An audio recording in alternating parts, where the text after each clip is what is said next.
Well, goody goody gosh, set your multi-purpose gizmo to the opening mode because we are talking about the Star Trek parody episodes of the Care Bears. And we brought in on the Rainbow Rescue Beam, the world's foremost expert on the subject, to join us, our friend and colleague, the awesome Allison Pregler. Hi. Hi, Allison. Hi, Allison. I wouldn't say I'm a Care Bears expert. I will say that. I have a lot of Care Bears stuff, but I bet there's some Care Bears people out there like, well, the only one I can you're find no expert. Trexploration. And now, back to the Care Bears. Hello and welcome back to Trexploration. I'm Albie. I'm Chris. I'm John. I'm Allison. And today we're talking Care Bear Star Trek. What the hell is this? I had no idea. And I happen to subscribe to a friend of mine. Her name's Allison. Hi, Allison. Hi. Hi, And Allison. it's like Care Bear Nice to Star see you, Trek. Allison. I'm like, what? Because I got Care Bear merch. I'm a Trekkie. I had never heard of this before your video. You got to tell me. You got what is this about? I don't know. Talk to me. Yeah. So in the 80s, they had a couple of Care Bear shows, but Care Bear's Family is specifically the one we're talking about today. And just near the end of the run, they started doing some serialized stories that were just parodies of random things. I think they were maybe kind of out of ideas, to be honest. So each episode was like 2 stories that were like 10 minutes long. And they did 8 10-minute long stories that were specifically Star Trek parodies. And I think this was written by legit like Trekkies. It felt like, it was people who really enjoyed it and they were just like, all right, I'm going to write this into the Care Bears. This is specifically original series focused as well. This was done during the first season of Next Generation, but I don't know if anyone thought it was going to last too long during that point, with Next Gen. So clearly based on that. But yeah, that's what they did. I don't know too much about the history of why they did it. It's strange, but enjoyable. So Was this at like the end of a series run or something where they had their money and they just had to make episodes and they decided let's do Star Trek? Or do you know anything about the history of that? Yeah, it was almost the end of the run of Care Bears Family that they did this. I think they had like, a handful of ones after that, but yeah, it was strange. It just felt like they were like, yeah, we have so many episodes to fill in and we like Star Trek, so I guess we'll do that. I could tell really it's made by people that love Star Trek or at least knew it, in and out. Yeah. I feel like there were a lot of Star Trek parodies around that time as well, based around like original series stuff, like to like varying degrees of good. But I do feel like it's a loving homage. Like they do have specific things that they put in there. Like if you know Trek, you're like, oh, that's what they're alluding to here. Mm-hmm. Just kind of nice. Yeah, I was trying to figure out the episodes they were kind of like combining and parodying. So that'll be fun as we go through. We're going to go through all 8. Yeah. I mean, they're 10-minute episodes, so it takes about an hour and a half to watch them all. They're out there. They are watchable. So yeah, they have the official's there. Care Bears YouTube channel has all the episodes on there if you want to watch it. That's amazing. I think that's where I watched them. Was that the link I sent? Hopefully. But I just want to go through them. We all watch them, right? Unfortunately. These two were so miserable. I love during the introduction. Chris is like, oh, Chris, like trying to hide his shame. Can I tell you something? I was sitting there. I woke up especially early this morning to watch these while Lauren was still asleep. And I'm putting them on. So let me just, all right. 1980, these came out like 88, right? So when they came out, I was 18. I was already too old to be watching the freaking Care Bears. So I'm in my living room. Watch Care Bears. I'm in my family room putting on Care Bears. And I'm embarrassed for and by myself. And I'm just like, the things I do for you, Albie. It's a good thing Allison's coming on this show because I love Allison and I miss Allison. And I'm watching this. I'm on the 2nd episode and I'm like, this is so bad. This is worse than I anticipated. And then Laura comes down and she walks into the family room and she's like, are you watching Care Bears? And I was like, look away, go away. Don't look at me. I don't know if I'm psychic or just I wanted that to happen because while I was watching these episodes, I pictured that exact same scenario. Listen, you nailed it, buddy. You nailed it. I Whatever in that pumpkin ramen you're eating, keep eating it. Today it's the turkey. Gotcha. I just pictured Laura coming down, looking at what you were doing, shaking your head and going, Albie. Just imagining too. It's like it's already how legit, like embarrassed and miserable I was. And she said, maybe, I know that you guys get along and you have the show, but maybe you can tell Albie, like he's misguided on this one. And I said, no. We got like a whole special, like Allison's coming on, John's coming. People like this. It's like, really? I think this will be our highest watch video ever. So Albie suggested this, right? Like he's like somebody might see me. So this is totally Albie. This is 100% Albie suggested this because he saw my video, and I'm like, yeah, sure, I'm down to talk about this. And then, like, of course, Chris is going to be on, and then like he's like, oh, John wants to join us, and I was like, oh, John, like he's into Care Bears, okay, and then okay, all right. joins the call and just like, oh. All right, so basically, Allison, you and I get parent trapped, is what it's at. That's part of my. He looped Krista in because of his Trek exploration contract obligation. I feel as Trek Explorers, we have to cover this. It's definitely Star Trek. I mean, we don't have to do anything. There's a lot of Trek. There's a lot of Trek stuff. Okay, so anyway, I kind of get my feeling, Chris. You know what? But I gotta say, I'm in. I feel like I'm grumpy. I identified a lot with grumpy when his catchphrase was, "Why do these things only happen to me?" That seems grumpy. So I felt a kinship with grumpy. You would not like the rainbow rescue beam. It would tickle too much. I like that one. I like that direct, though. That was so I'm very hopeful, Allison, that you cover the other episodes because your first video is amazing. If you haven't seen it, stop now, go watch it, and come back. It's the best. Thank you. It covers the first two episodes, right? Space Bubbles and Trouble Tribbles. What was it? Like the thing that came to stay is the first. The thing that came to stay. Yeah, I will cover them. They do surprisingly well. Like the Star Trek videos always do well for me, but Care Bears, I was like, I don't know, I just want to talk about Care Bears. But Care Bears and Trek people wanted to see it. They did so well. So yeah, I'll do the rest of them. But yeah, I love that they made Grumpy everyone. Like they have so many Care Bears they could use, but they don't. They're like, Grumpy is McCoy, he's Scotty, he's also Spock, he's everyone. It's true. And it works, though. So I guess what we're going to do, go through this. Now, Chris didn't write the episode synopsises. I just quickly jotted down some short things, but I still wanted to have you read them, Chris. Sure. And then we'll just talk about each one a little bit, thoughts we had, maybe comparisons to the other Trek episodes, and what we thought of them, and just go through all 8 of them pretty quickly, but I think it'll be a fun time. Okay. Well, I mean, the first one that was on the playlist that I watched was The Thing That Came to Stay, written by John Decline. Care date. They don't have star dates. They have care dates. Care date 1.1259.19. And the synopsis is, a creature comes aboard having been kidnapped off a planet by one of the crew. That's an interesting take. But Shrieky and Beastly have other plans. And you said this is the Trouble with Tribbles combined with Encounter at Farpoint. That's what I felt, because we I had felt the like there Trouble was with Tribbles. There was another episode that was more Tribble-centric. What do you think? Oh, was there?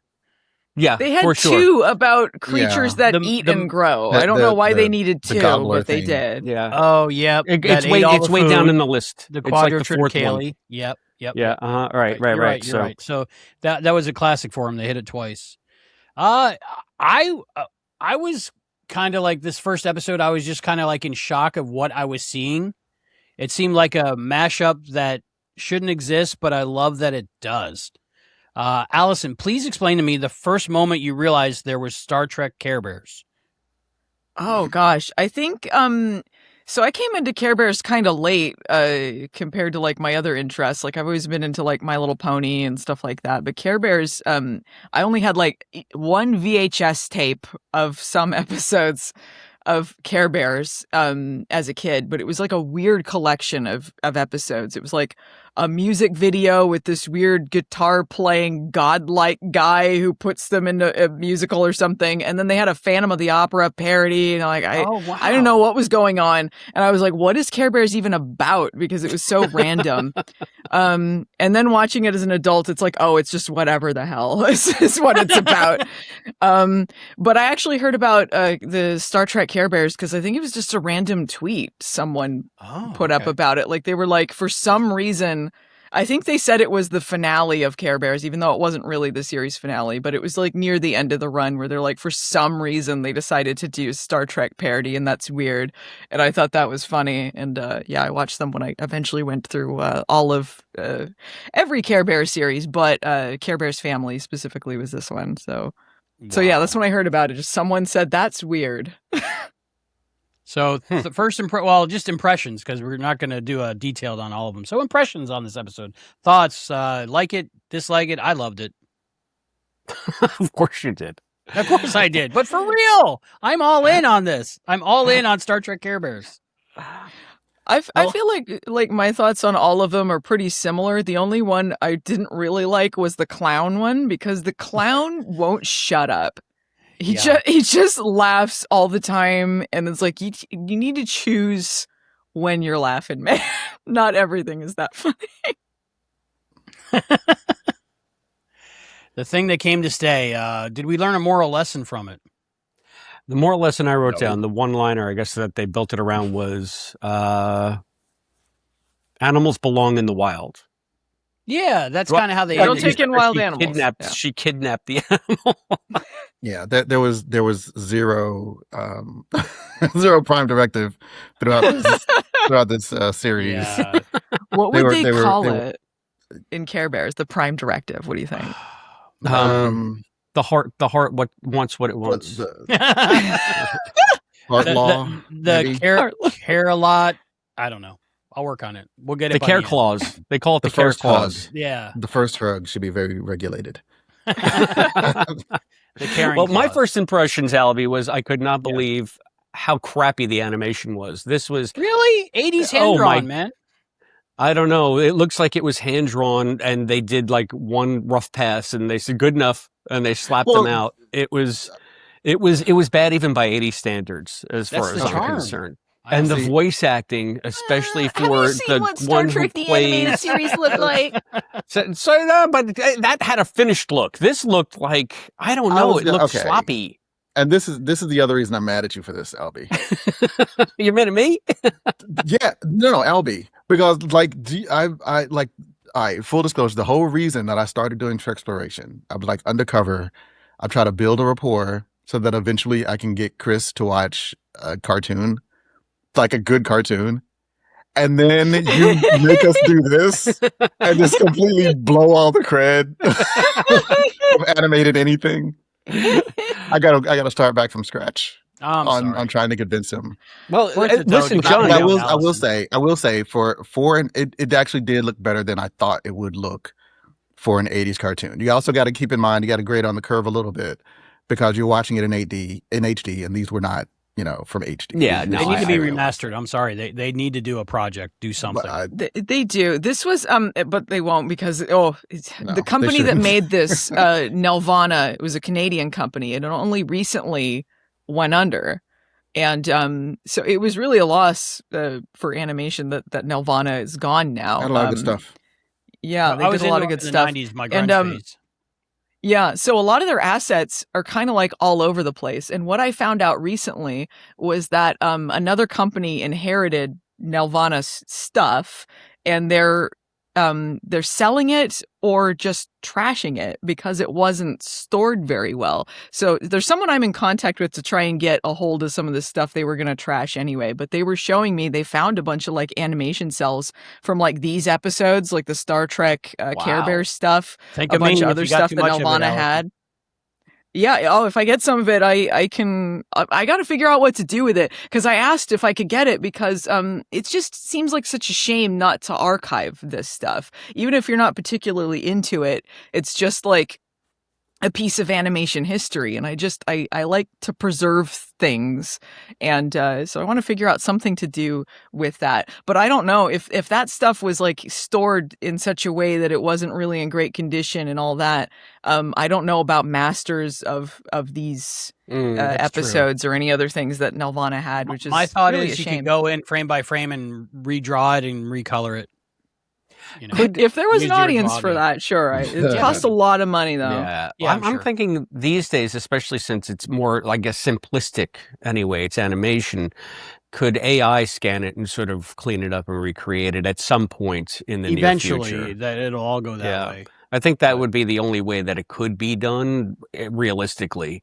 I wouldn't want it to Um, look different. I would yeah. just want it to be a better quality of what they made originally. Yeah, if that yeah. makes sense. Yeah. Yeah. So, and I'm not, beating the drum for AI anything. It's just, it seems to me the only viable path forward if anybody wants these in an HD kind of capacity.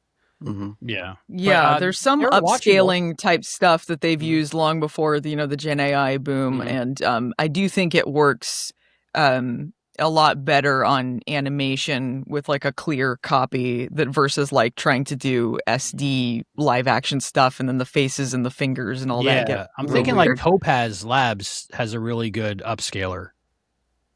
And I've seen some actual like Star Trek Voyager and stuff done with that, where it's just like upscaled and I don't know, made clearer. I don't know. So I don't think as far as the animation quality in this, I do think it's decent compared to some stuff around the time, but it's also like late I don't know if it's syndication or what, but it's like, this is late in the run where they kind of like use what money you have, and that's probably why they did so many serials based on the same thing, because they were reusing assets Mhm. to stretch the episodes out longer. So Hmm.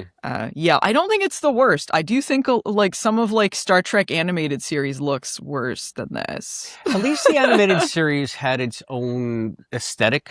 This to me is just like really It was slapdash. Filmation Yeah. notoriously cheap. yeah, but I don't know. There's something classic and timeless about that. Where this to me is unremarkable and slapdash. There's better Care Bears animation for sure. I would hope so. I would hope so. for any Care Bears fan's sake, I would hope so. So When I mean- when I watched this episode, I obviously I didn't know what was going to happen. So she brings the thing on, and like she did the thing on the ship, and he's like, "Don't do that again." He's like, "Yes, Captain, you promise? I promise." Spoiler: that's going to be kind of a theme throughout the whole thing. He's going to tell them what to do. They're going to promise not to do it, and then they're hard on her. What is that? Treat Heart, right? No, yeah. Cheer Bear. Cheer Bear was Cheer the one that Bear. got the- Okay. Treat Cheer Heart Bear was the only pig. Care Bear on this That's right. entire show. And Yeah, so they- I did not even No, realize Grumpy that was the until I Care watched Bear. Allison's Oh, video. Grumpy, I was you're like, right. "Oh, they're not even bears." yeah, They're- why weren't they Okay, even so bears? Care Bears family. I'm going to go off on a little side please, tangent because here. I'm Well, so I mean, confused. I did not even think about this until I watched your video, Allison. Yeah, okay. So like the Care Bears obviously started out as just bears, and then they brought in the Care Bears cousins, which are a bunch of not bears that are kind of I bear-like, had but they have a those. similar thing. And when they did Care Bears Family, they called it that so that they could include the cousins, even though they were in some other iterations as well. And they slowly but surely just took over the entire show to the point where it's like the Care Bears are kind of a thing, but it's basically Grumpy and like Braveheart. And that's like the main focus of everything. They basically thought Braveheart Lion should be the main character of Care Bears because he's all over the place. No wonder he's Kirk in this. It did make it very funny to me because it felt like he slowly like took over. Like they used to have Tenderheart Bear was kind of the leader of the Care Bears, and then he got pushed out, and it kind of seemed like Braveheart like purposefully was getting rid of Tenderheart so he could take over the Care Bears. Wow, intrigue. Yeah, and so he had a good Kirk vibe, the kind of like, feeling himself vibe, especially in the one where he becomes like King of the Moon. Yeah, He's like, I've yeah. declared Very myself Twilight King Zone. of the Moon. Yeah, I loved it. yeah. I thought that she took this creature and gave it a cookie and made it grow. I thought that she just mutated it. I thought there was just these creatures just reacted. She just reacted to the cookie. I was like, well, I guess we're going to put you back on your planet now. I was like, oh, you've turned him into a freak and just left him. You need to at least try to put him back to normal. I thought she just mutated it. I was But then, thinking, then there was the big the big girl thing, and it's like, okay, I guess that's How does just she they know? go. How does she know what it eats? She could be She poisoning didn't. it, She just gave it a cookie. right? So Like, that cookie, Yeah. that A cookie could chocolate, have I'm made like, it turn you inside know, out. Yeah, what if there was like it was allergic to something, or there was some germs from Care-a-Lot celiac? that they couldn't insanely deal with? That's why you need the irresponsible. Prime Directive. They needed Yeah. the Yes. Care Directive. Right. Care directive. Yeah, I think you Well, I got mean, it. The the- care directive. One thing The they Care Directive. they did go out of their way to make Star Trek reference analogs in this with the Care Base, which was basically space dock. They were talking about the Care crystals, Mm-hmm. right? Yeah, like dilithium. Caring That's Care crystals. crystals was their dilithium. The rainbow beam you guys mentioned is the transporter. And they even had the Heart shuttle, which is like, the Galileo. So it was, they really were trying. And then I found as they went down the list of the episodes, this came in varying and even completely forgotten about. So I'm not sure that everybody, I think who wrote the first one was a real Trekkie. And then they I said, think the last okay, one. I think the all first right, one. The last I one. picked the short straw. I got to write the Star Trek one. Okay, what's in Star Trek? Planets. Okay, but then it comes back a little bit. So I think there are varying degrees of Trek fans writing these. That's true. They probably had a writing staff, and some of them were really into it, and then other ones are like, all right, whatever. Right. And she names the animal Nicey Nice. I like the fact that Nicey Nice is going to get laid at the end. I mean, good for them. Well, that's where the Encounter at Farpoint thing comes in, because like the two jellyfish, a pink and blue one, float away. Yeah. I was wondering why you called this Encounter a Farpoint. Yeah, and then then the blue and the pink, obviously, because that's standard across the universe. They get together and they're happy and they go off together. So Which it Care was that Bears little- Groppler Zorn? Yep, Grappler Zorn. I think I Grappler was Zorn helping them. Can I That'd be ask for funny. the Care Bears fans out there, is this the character Shrieky like a perennial foil for the Care Bears, or is she only for this iteration? No, Shrieky and Beastly and No Heart. They call them Lord No Heart in this. They're antagonists for Care Bears family, so they're in most Okay. episodes. Oh, so think I'm for gonna it's watch just the the whole family. series. Like, so if I did just like a rando episode of Care Bears, I don't have to put up with this shrieking every single episode. Oh no, Shrieky is in most of Yeah. the. Okay, there was a point where at first it was just No Heart, and then I think when season 2 started, they introduced Shrieky, and it's almost always Shrieky and Beastly. So do you doing see No whatever, Heart? unless there's an episode that doesn't feature them? Do you see No Heart in the earlier episodes? Because No Yeah. Heart doesn't show He up. was. He was. No, he does. He showed in up. the- On, he's like their Dr. Lord Vader Claw. type Yeah. guy that they call him Lord No Heart, and then she calls him like uncle or whatever, because that's Uncle. canonically her uncle, and that's how she was introduced. But was there a shot of he was him? kind of like he was like on the in- view screen when Okay. they Yeah, he's were like Dr. Claw. bicycling Like their he- little shuttle. You see him like over the shoulder and like on the view Okay. screen. Yeah, he was kind of like an evil wizard sorcerer type guy, and he would cast spells and try to kill them. Yeah, he's like because he didn't like nice and he's caring. got like and a all hood that. with no face. It looked like he looked like a ring wraith. It's, Yeah, it's kind that of was creepy. kind of his look. Yeah, They would usually was- change him to fit whatever cereal they were doing, so he didn't always. I mean, he usually had the hood and everything, but they added like, every kind time of you a say space cereal, look I on him. first think of breakfast cereal, because I used to have Care Bear breakfast cereal Oh, when I okay. was younger. So my I brain's was still- that was actually gonna be one of my questions because I didn't watch Care Bears. I figured they came from the main show, but it's like you got to capture the Care Bears, but they never say why. I like Gargamel. Like I know what he wants the Smurfs for, and I can't remember Food, the right? bad guy in the gummy bears, but I know what he wants them for. I don't know what he wants the Care Bears for. But- Nothing. He just doesn't like them. Care Bears never explains ever what anyone's motivations are. It's always just they hate caring and they want to stop it. I'm like, okay, but that, I need all to right. rewatch these as if I'm Lord No Heart, and then I might get more on board with You'll it. get more out of it. Maybe there And are here's the thing, aspects they're of not this even- that speak had- more to me. I don't know. They had an early one where he was a lot darker. They like toned it down over the course. They really started going all in on hugs and tugs, which weren't really in the Star mean, Trek that's- stuff that much, but they featured hugs and tugs so much. It's like so many like baby stories. Yeah. One of my But they had favorite earlier things. ones were a little darker, and they had one with Dark Heart or No Heart where he he wanted to like they have a lamb who's one of the cousins who doesn't show up very much, and like he threatened to he turned into a tiger or a lion or something. He's like, I'm gonna eat this lamb. Oh, was there Like, blood? yes. That's awesome. No, they didn't go that far, but So for this is sort of this is firmly in the like more weenified version of Care Bears because they did do a little bit. They had a little more teeth earlier on.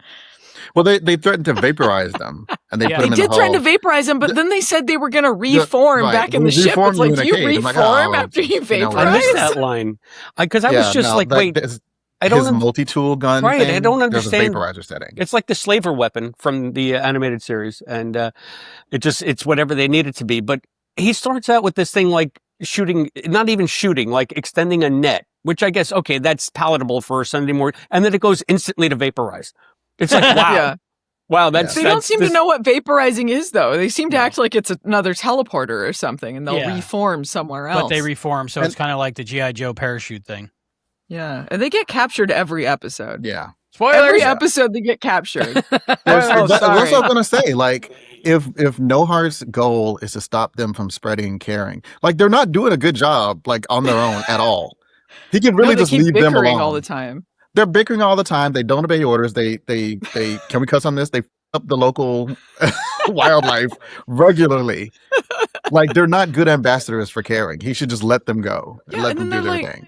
They're They're like, oh, oftentimes, yeah. we're out of carrying crystals. They don't explain why the carrying crystals are draining all of a sudden. It seemed like that was a plot point they dropped, and then they're like, let's go mine this planet. Just take all of their resources. You jerks. Right. They're being nice And about kidnap a local. Yeah, over there. kidnap a local. It's just an animal. All right, so episode don't know one, the that. thing. They're all animals. They don't They know needed that. a prime directive. I didn't think about that till John brought it up. They really No, needed a they're- prime they're directive. Terrible. The thing that came to stay. That was- Episode yeah. 1, I'm going to give. Now, I'm judging this on Care Bear Star Trek, not like against regular Star Trek, I guess. But I'm going to give it 3 carrying crystals out of 5. Do we have to rate these? To be No. honest, Please, Albie. I If you feel have like one- it's kind of. Send it out. I love how we just rebelled. I mean, you heard my diatribe up top, right? If you got a rating, shout it out. If not, Chris, go on to Right. the next down episode. below. Our rating. So far, the needle's not I would- moved. The needle actually I went would to the say- negative. This was I would say it wasn't as bad as I thought it was going to be, but it wasn't good. But it's not my favorite. Like there's like one. I think there's one actually that I thought was not bad. That was kind of a decent episode, and it was not this one. Okay. Chris. I feel like this might be one of Allison. the better ones. Yeah. Though. No, there's one I Agreed. like better. I'm looking at it. This is one of the better ones. This is one of the better ones. This one, yeah, most they of were them kinda are, trying bad. anyway, right? This one's okay.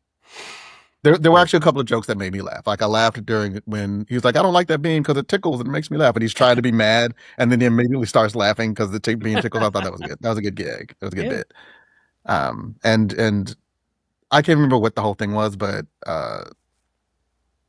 it's like it's for you, and then they get zapped, and there's like the sound of a phone ringing before he says it's for you, and it's just for the joke for him to say it's for you, even though there's no phone anywhere. I appreciated the cartoon logic of that. Chris. All right. Next one is. Oh, sorry, you don't have a rating for Oh yeah, the thing that came to dinner? We're going to start this one at the baseline of 0. Okay. So That's fair. We have completely different brains, Chris, but I love you. we're going to start this one at the baseline of 0 because it can either only go up from here. It can't possibly go down from here, can it? Oh, wait. Care episode 2, Space Bubbles, care date 6.22.6319, written by Alex Boone and Atul Rao. Atul seemed to be one that wrote a lot of these. And it's Allison's favorite episode, Space Clown, but Shrieky and Beastly have other plans. That's my recap for that one. There you go. Space I Clown. like that. So yeah, I actually wrote down. So But basically, Chicken there's a Beastly have other mysterious. plans. Don't Someone ruin should the put gag. that Don't ruin the gag. into I'm My glad. bad. Someone should I'm put glad that that into the I'm Star glad that I- Trek title card generator. It's a space clown, but Shrieky and Beastly. I honestly thought this Space Clown was evil. And like he was just lulling him into a false sense of security. He was capturing him in these bubbles, and then he was going to take over the ship and try to destroy them. And he was in league with Beastly and Shrieky, but none of that happened. Mm. I didn't think he was evil in universe, but I did think he was like. So my theory is that he's like Pennywise. This guy. Yeah. He's like he is. I mean, because like, okay, correct me. I think I'm right on this. No other creature in this whole show can exist in space without a helmet. He's just Right. fine. They launch him into space. He's fine. He's hanging out in space when they need him. Exploded. He should have turned into Arnold in that magic school bus where his head freezes Yes. over and horrifies children for generations. Yes. But Yes. he was fine. There like he was Pennywise, you know, like before he grew up or something. Like I got the Killer Clowns from Outer Adolescent Space vibe. Pennywise.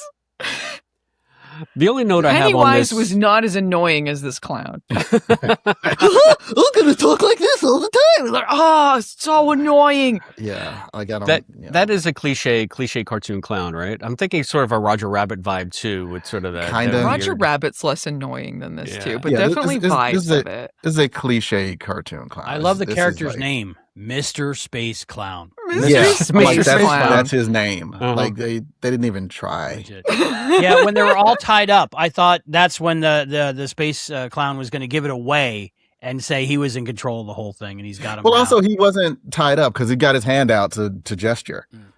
His hand comes out because But it is for funny. the bit. Yeah, He yeah, messed like- stuff up for everyone because he was laughing all the time, and he makes fun of Shrieky and Beastly, and then like I love the other Care Bears are kind of like sitting there like we don't know this guy, we're not associated with this clown, okay?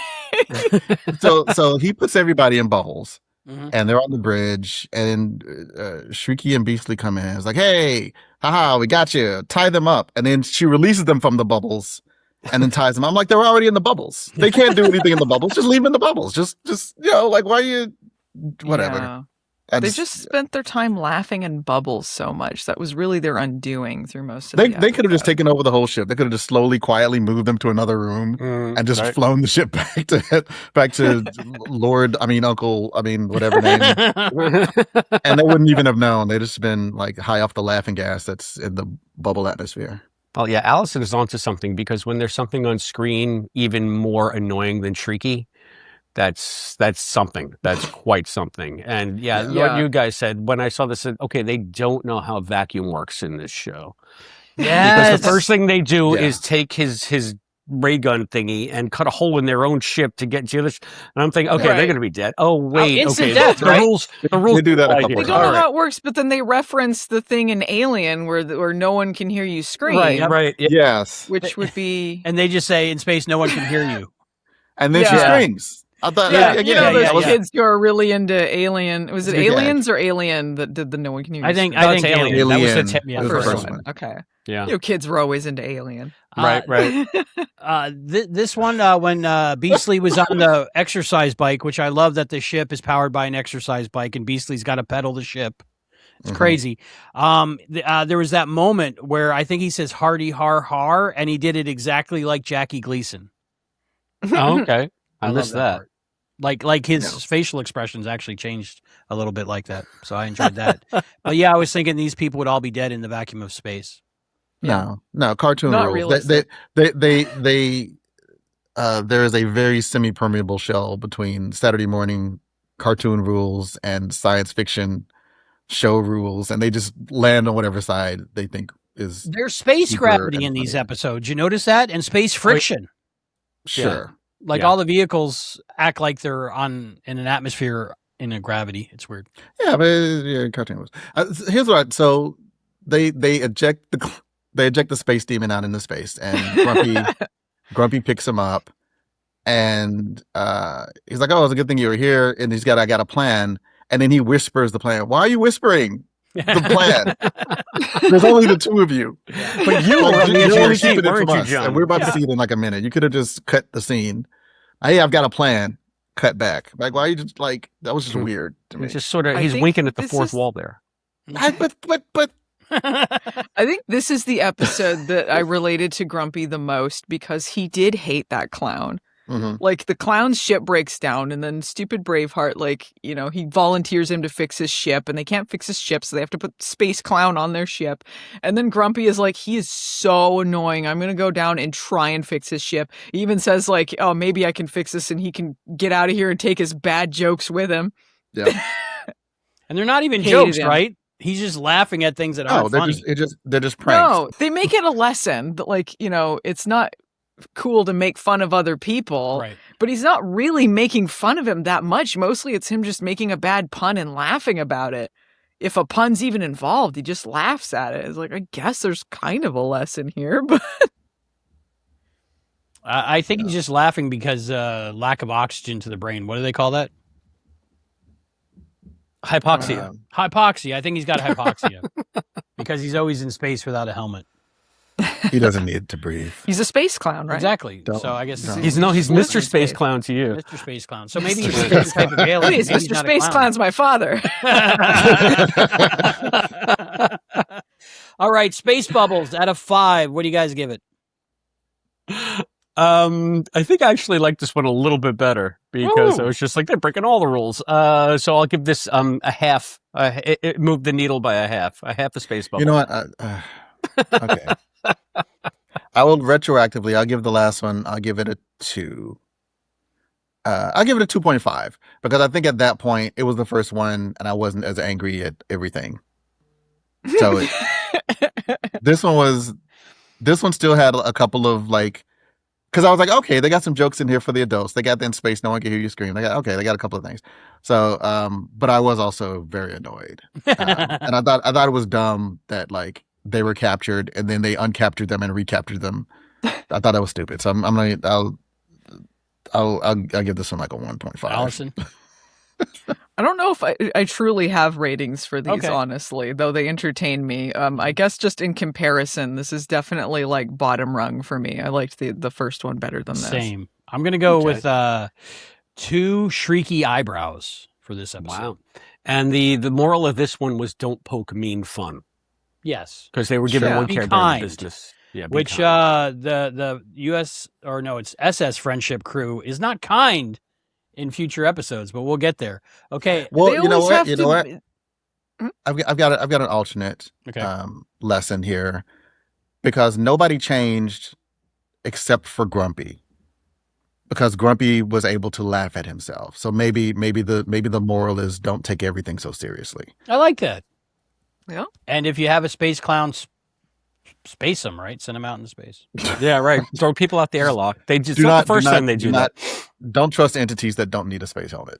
That's rule number 1. A Chris. theme in Care Bears. So just circling back to what you said before about SS Friendship is not that friendly. It's like a theme in Care Bears is that because they have to have some sort of lesson, learning about caring or friendship, etc.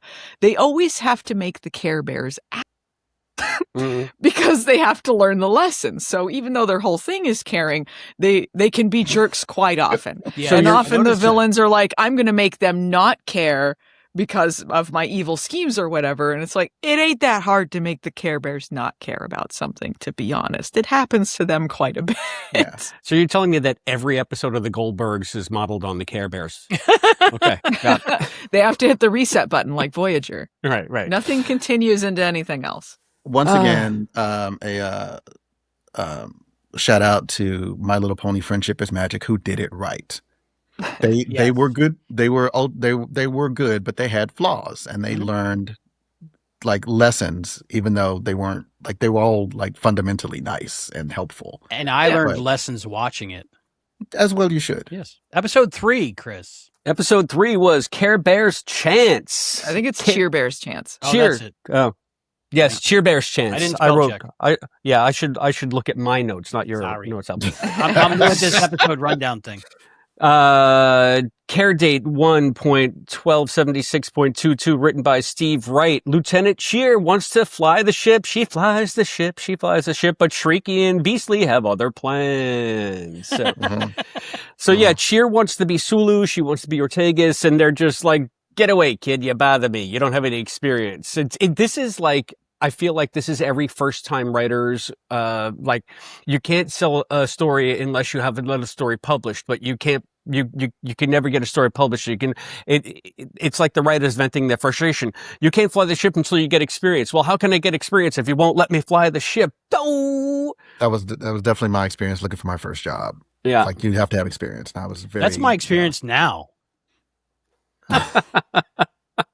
I think it's why we Any have day to make now, our you get own some experience, opportunities yeah. in life. That's what I'm taking away here.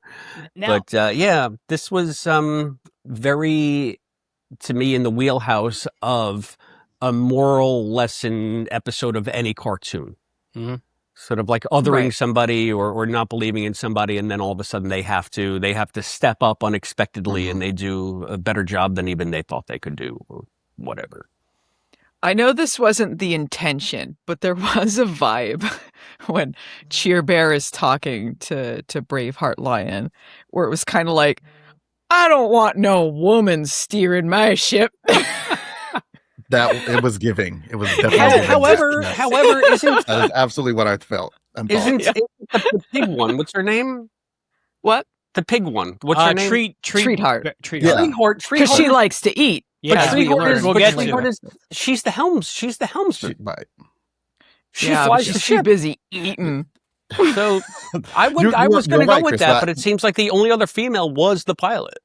That Right, was the right. journey that I went through. I was like, okay, so you just like, he's like, okay, all right, sit down, little lady. But Yes. but I was like, But okay, they- who's the pilot? yeah. Okay, I guess it's not a misogyny thing. I- But like, it was definitely that I feeling. was going back and Braveheart forth has is those because she's vibes. a woman or because she's young. So Yeah. But I guess to be fair, she has demonstrated a lot of incompetence. all of them, right? Yeah. All of them have, but she Mhm. definitely is just like, whatever. I think she is. I Um, think she is maybe the worst. No, And quite but frankly, she the did- only but one that's she came through in the end. Competent is Grumpy.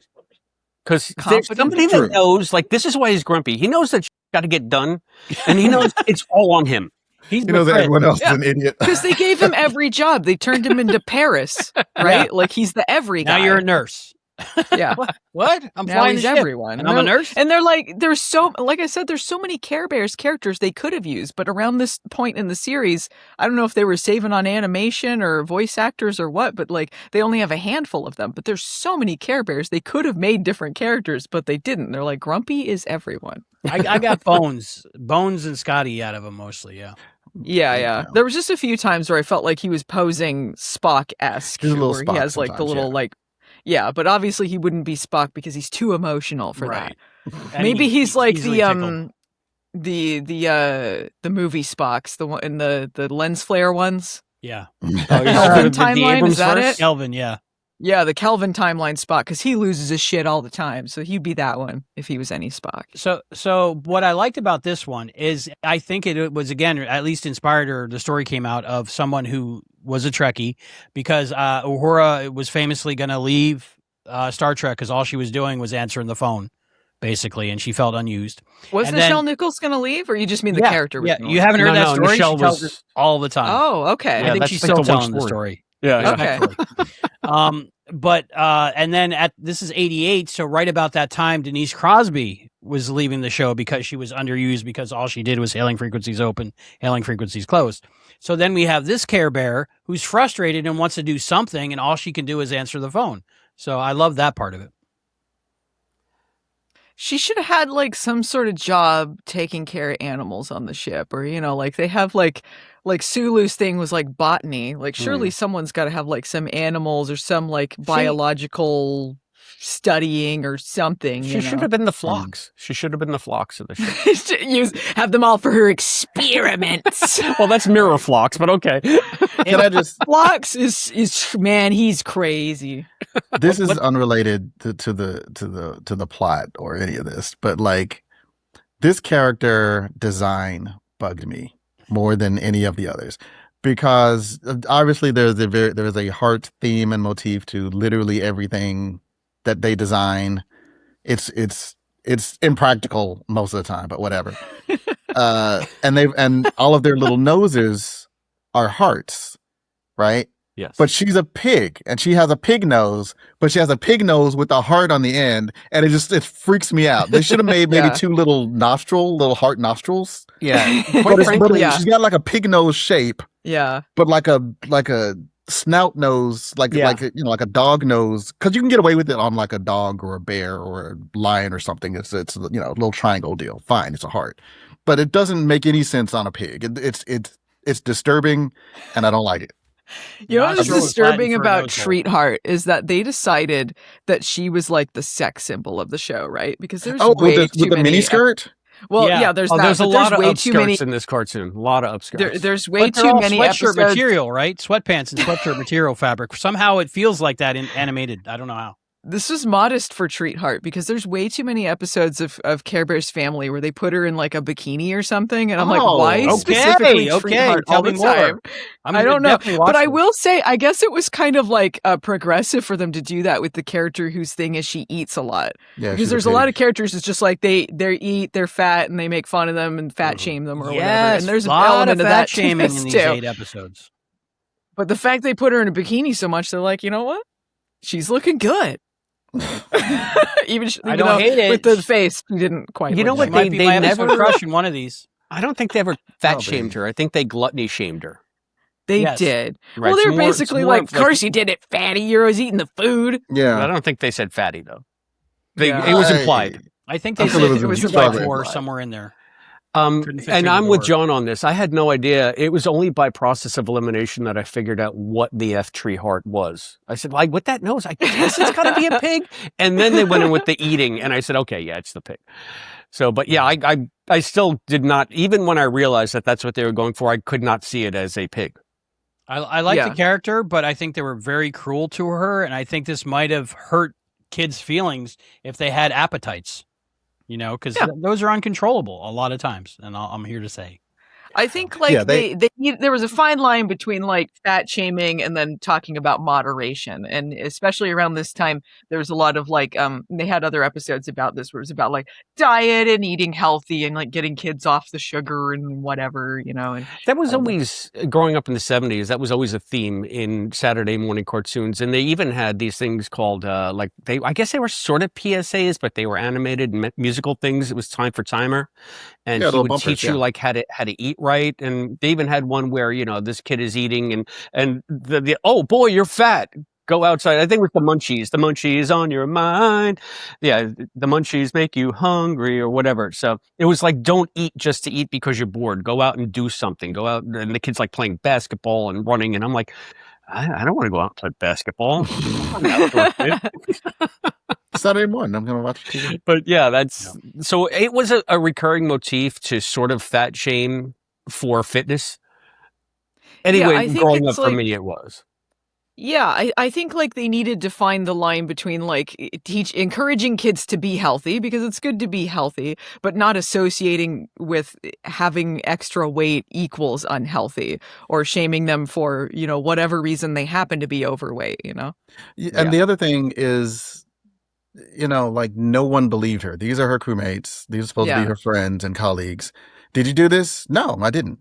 Oh, come on. Did you really do this? No, I swear I didn't. Yeah, you did. You fat. Yeah, I think exactly. we sort of I was gotten like, into what? we've gotten away from Cheer Bear and into the next Yeah, I think episode. we went into the next one. Yeah, we've different- gone into the it's a next different episode. time. Oh, is that a different one? Yeah, That was a the different next one, That's Hungry the Little next Guy. one because the next Oh, one my has bad. it has the triple Kitty. analog. Aw. Yeah, kitty. Yeah. There's the hungry little Well, guy. all right, so what was the plot of this one then? The plot of this Wait, one before was we she move wanted on. to be Oh, the fly the Ortegas, ship, and the they're fly like, the screw ship. you can't do it. And Yep. actually, this one is Right. where Shrieky and Beastly showed the most competence because, first of all, they stole away. So they get under the radar, they stow away, and they bring like this giant cage with them somehow. And then they break out into the cargo hold like they, you know, like when they hide the bank vault in the heist movies. Yes. And then they go and they sabotage the engine. She's like, what are you going to do? And he just starts Sabotage. ripping shit apart. Yeah. Like, yeah, this will get him down here. Not a great idea, Beastly. You But know? what does he totally know? works. His ship runs on an exercise bike. So And, Well, but- this so is, this and is they the one- capture the Care Bears one by one in this cage, and they're like, Yeah. well, the ship is not going to crash because we can't fix it. It's going to crash in like 2 minutes. And that's when Cheer Bear has to step up and somehow fly the ship out of danger. She actually does like the whole canyon thing where Ortegas did this too in Strange New Worlds, where the shuttle That's where goes they got it. down Sure. and then People you off see it and come up like, compare They Ortegas do to this Cheer on Bear every in show. the classic Literally Care every Bears show where a family. thing flies. yes, I know. They do say that. But this is when I was thinking this show is as unserious as Kurt Spinero Trek. So it's akin in that way. They are one and the same. Okay, so I think Trek takes itself too seriously right now anyway. Like, Trek is best when it's a little bit dumb. this is another Care Bear lore question. Not LOR lore, but like the history of.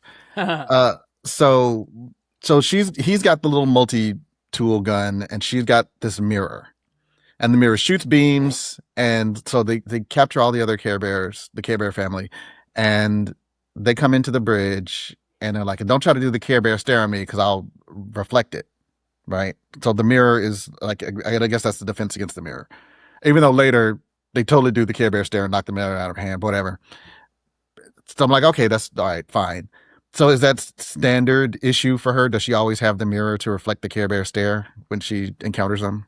I don't remember everything offhand, but I'm sure they had things where they reflected it in some way. I'm not sure she always carried a mirror around, but they'd have some way to try and get around it, because I don't know, the Care Bear stare seems to like hurt them in some way, maybe kill them, maybe rewrite their personalities. I want to know what is the Care Bear stare supposed to do? Because it just repels them, it shoots them away. You would think it would be more caring based. Right. Like sometimes it like alters an empathy their beam. Like it would turn them sometimes nice? it makes them, like, alters their personality in horrifying ways and rewrites them into something else. Sometimes it seems to knock them away. Sometimes it seems to harm them. It's kind of whatever the episode needs, but it is a little more sinister than you would think, considering it's called a Care Bear stare. If you get blasted with, like, let's say it's heart power, whatever, it's love, like the power of love, let's say, and you hate love and you love misery, and you use the mirror, you reflect it back. Don't you just make your enemy more powerful? I guess it came from within them, though, right? So it's not like they didn't have it to begin with. Maybe they're depleting their caring energy. Right, so it goes right back to them. It resets them to zero. Yeah. All right. I just couldn't assumed have they to had recharge. infinite love because they're the Care Bears. But all right, I can buy that. That's fine. This part confused me because I really Let us amplify the care. We all have so much to say about the Care Beam. I really thought that the shirt tails were the one that did the shooting beams out of the shirts. Was it always Care Bears? That's the Care Bears. What did Not to shirt be tails confused. do? That's their thing. They go Care Bear stare. And Yeah, then the they, Care Bear stare. Not to be see, confused I with the didn't know that was a Wuzzles, So thing. what did the shirt who were tails like do? cute animal combinations. Okay. Was I the only one that was That was the thinking Wuzzles, right? Or was that Granimals? Granimals? I think that was clothes. Those are clothes, but I think that was a cartoon. But the Wuzzles like the animal combinations? I had so many Wuzzles. Yeah, like Wuzzles was Bumblelion Disney's. and They had like Hippopotami. They were hippopotamus mixtures. and stuff. That's Yeah, where I got Bumblepotamus. confused with this other animal Yeah. Care Bear. I thought they were Wuzzles and it was all Swiss cheesed. They were all the same Yeah. The animation Wuzzles style. were horrific chimeras. Yes. Yes. Too bad. But so cuddly. Horrific, adorable chimera animal. They're almost like Cabbage Patch Koosas. Okay, so what do we give for this episode? I got a question. Was I the Okay. only one? Maybe because I don't know anything about the Care Bears, and I had no idea there was a Care Bear stare beam that comes out of their chest. I just got done watching The Boys. Do you think this was the inspiration for Soldier Boy and his power? Did you guys Yeah, I watch think The for Boys? sure. I like it. I didn't yeah. watch So the finale, Jensen, so no spoilers. Jensen is actually a Care Bear. Yeah. In The Boys. Whenever you have the question, did the Care Bears inspire blank? The answer is always yes, because Yes. the Care Bears. Are the most So I have to influential when I franchise. finally meet Kripke, I'm gonna have to ask Kripke, not Barry Kripke, Eric Kripke, the creator of Supernatural and The Boys, or at least the adaptation of The Boys. So He's doing Stewart too, right? yeah. Yeah, I love that idea. No, he's I not. love that idea. No, I swear. I thought. No, Eric Kripke is the so what do we creator of get, Supernatural. episode It's 3? Chuck Lorre. Chuck Lorre does Stewart. What do you give episode 3? This one is probably the best of the bunch, so I'm going to give this one Care Bear stare out of 0.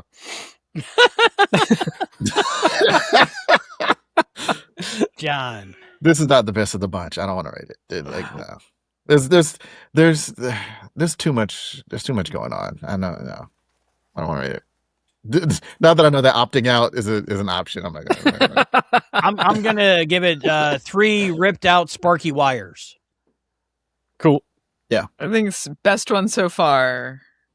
All right. Okay. You know, That's how I'm Episode ranking 4, them. Chris. The moral of episode 3 was just give people a chance. Yeah. Okay. Sure. Episode 4, we already kind of discussed the hungry little guy. A tribble-like thing comes up on the ship, and they're putting all of this food to, I guess, the Ewoks is what they were calling. They were calling them egg wags. They have to go deliver to the egg wags. And Egg wags. they, according to Albie's, Treehart is falsely accused of a crime she did not commit, eating. But Shrieking Beasley had other plans. Accused of a crime she did not commit. Yeah. So this is the one where they have a cargo hold full of food, and there is somehow a tribble gets on board. The tribble comes from the space station. I'm sorry, the care station. Kind of like a mouse in the right, like roaches. The care base, space roaches. Care base, yeah. But you think Beasley that didn't even bring it, like, so that this everything would have occurred as it occurred, regardless of whether or not they are the Indiana Jones of this piece. It was very Indiana Why Jones, did they do 2 episodes with a little creature that eats a bunch of stuff? Because most of the writers only had seen Trouble with Tribbles. Right. That's one thing. And the other thing is the other one, the guy wasn't eating a bunch of stuff. He just ate one thing and became unexpectedly huge. Yeah, but anytime he ate, he got bigger because he ate other things to get bigger, right? No, I think he just got big once. Just the one cookie? It was just the one and big. The bigger one was the animated More Troubles, More Tribbles, because instead of more Tribbles, they got bigger Tribbles, right? I don't recall. Oh, wow. I just know that that's the one when Spock touched the Klingons. Yeah. Okay. So we Did could we read say their who wrote minds. this? A Hungry Little Guy, written by Denise Fordham, care date 1.15.3.63. Okay, we don't want to leave that out. Too important. Yes, I'm sorry, Denise. Are these care dates actually like sequential? Are they actually increasing? They are so canonical. I think they're random. Are these episodes They're random happening? because the Space Bubbles one was 6, and then we're back to 1. Yeah. Okay. Yeah, So, true. Maybe they're going backwards like the Care Bears countdown. At the beginning of the We song. should actually. Is there a So the wiki thing for is, these? There has to be. do we watch these There's in a Care Bears wiki, but release it's not order? very good. Right. See, if we watch them in release order, it might be a different experience if we watch them in star date order or care date order. It might all make sense. Yeah. Right. That's my next watch through. I'll do that. Right. So the Hungry Little Guy Can I is just say basically the a ending of this triple episode? analog. Yeah, the ending of this episode was horrifying because they took that tribble that was eating everything and then they put him on the planet with all the resources and they're like, he's going to have all the food he needs. Like, no, he's just going to strip the thing of its There's resources other and screw that planet over. But that's the eggwags problem. We needed the care directive. Yeah. Right. They're causing more destruction and mayhem through the galaxy than Dark Heart. That's not spreading caring through the galaxy, I gotta say. Spreading chaos through the galaxy. Well, they started caring because they're bringing emergency supplies to this planet. So right, they were bringing them food. Which is there a Care Bear Federation? Is there a careration? The Hearteration, no? I don't know. Are there enemies of the Careration? I guess there must be because no heart, you know. The no Menons. heart, right. I'm so surprised there was no Klingons. So they're bringing emergency supplies to this planet. They're bringing food. Treatheart, she is falsely accused later. They fat shame her. It's not great. But initially, the box falls over with the food, and then there's like cupcakes in it or something. And like, why are you giving them cupcakes if they need emergency rations or something? Give them something more substantial. But she sees these cupcakes and she just starts eating them. And like, because initially she does eat food that she's not supposed to. Like, they're like, this was for them. And then she's just like, I know, but I just saw these cupcakes. I had to eat them. And they're like, Treatheart, what are you doing? Yeah. So they had, it wasn't out of nowhere that they accused her of doing that. Okay, here's the thing though. The box falls over. We're gonna take her word for that. Sure, box just fell off the truck. Fine, box falls over. Treatheart. She's a few of them that she gets caught. She comes into the bridge. 10, 15 minutes later, they're all gone. Like the entire warehouse. Like, even if I thought my friend had an eating problem, I wouldn't think she could eat a storage room full of cupcakes in a few minutes. Like, if this is like, I would give a random person the benefit of the doubt on that. Certainly my friend. So that it was especially egregious to me. They're like, oh, come on. Who else could have eaten it? She would be like huge, because she couldn't store that much cupcake within her body. Even the little shrivel thing was like bloated. Like come on. Come on. Use your thinking caps, guys. You were real quick to throw her under the bus on that. There's got to be some like quantum folding inside this creature's stomach, right? They use the spice, like in Dune, you fold space in on itself. I just watched that the other day for the first time, so now I can kind of get Dune references. I feel like the changelings have to have something like that too, because their mass shifts, like when they're like the size of a mouse, they don't weigh as much as like Odo would weigh, right? So they must be able to shift their things about the shift their whatever they're made of into some pocket dimension and pull on it as neat, kind of like Ormus in Skin of Evil, which we just reviewed. Did you get Dune at all, Allison? Because I don't get it, and I've seen every version of it in every movie, and I just don't get it. I'll keep this short because I know we got to keep talking about like Care Bear stuff. But I watched the first Dune, or the 80s Dune, for the first time.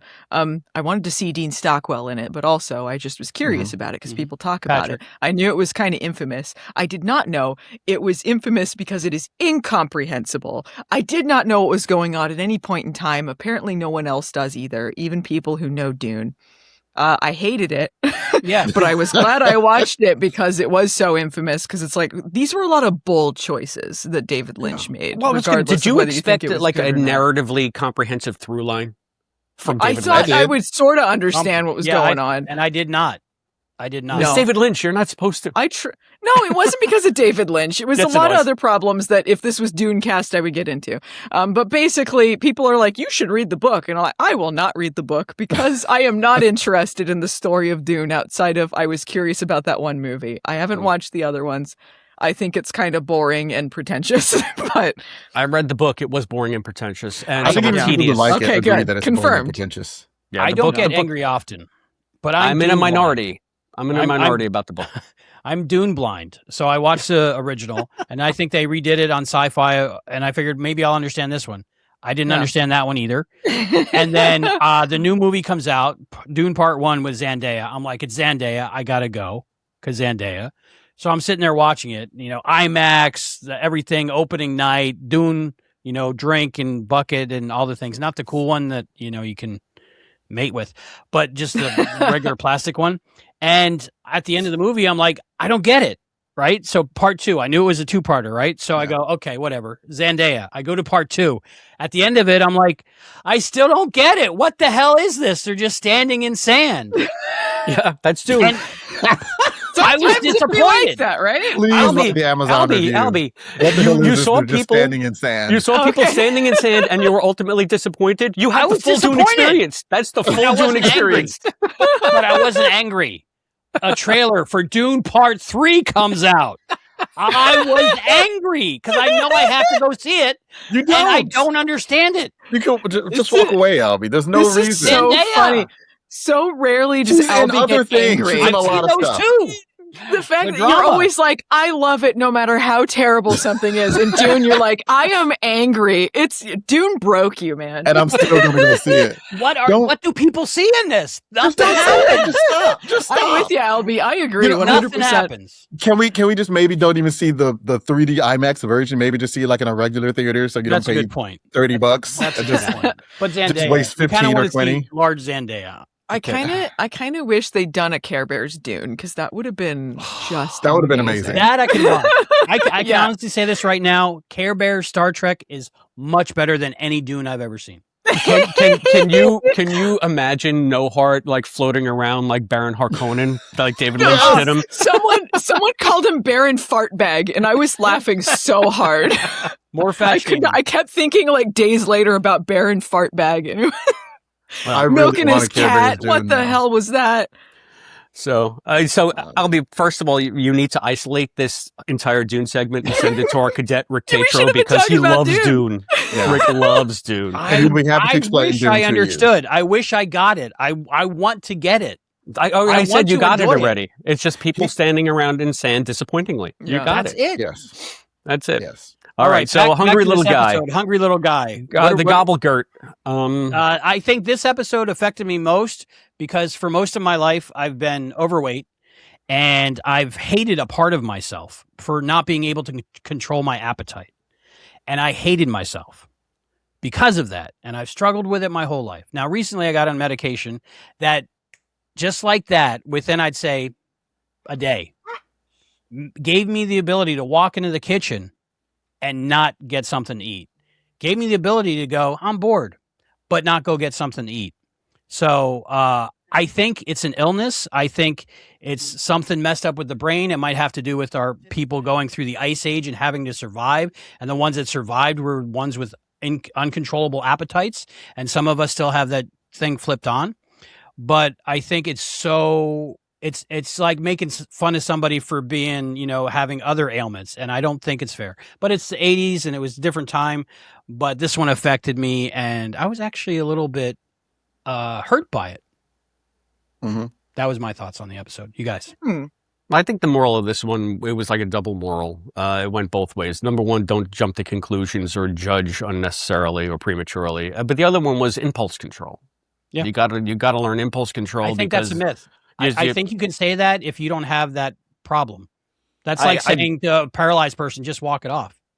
You know that my whole thing is walk it off, go to work. So. Right, but if somebody was paralyzed from the neck down, I don't think if you're Well, paralyzed, you're not going to get into this discussion right now. I'm serious. I'm serious. I know you're serious, but what I'm saying it's it's just like choice. there is such a thing as impulse control.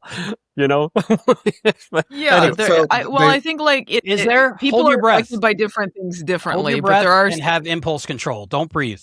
Let me know how that works out. some people do have impulse control. Like there's various reasons why someone might be overweight, and like it is like I agree with what you're saying, but also like there is such a thing as impulse control. Like some people have different health reasons for different things, and saying that everyone.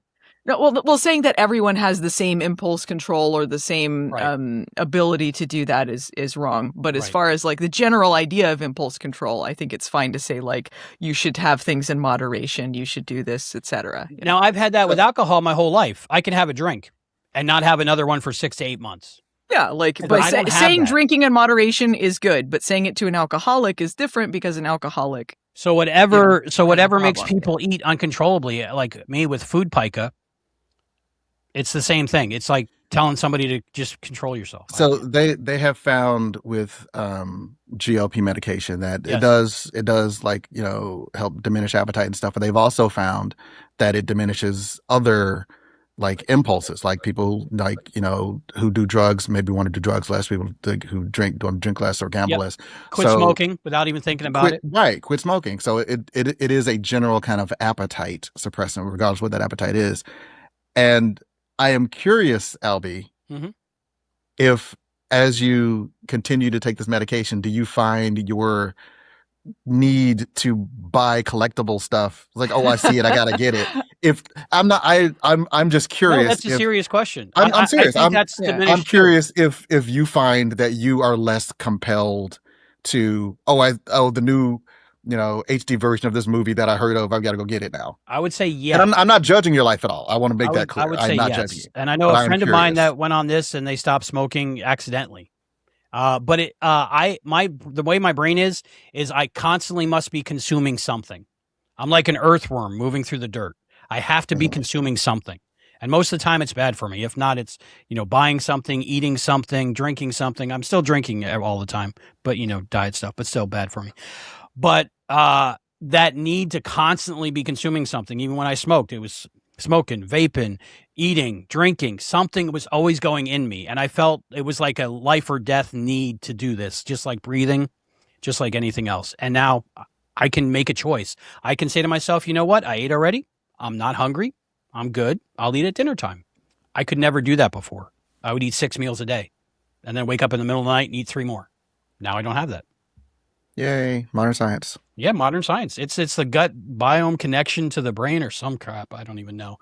But highly recommended. So this episode, what do we rate it? I put it somewhere in the middle for me. Like, I don't think it's the worst, but it's like not the best. Yeah. I'm going to go 2.5 Wolf in the Fold tributes.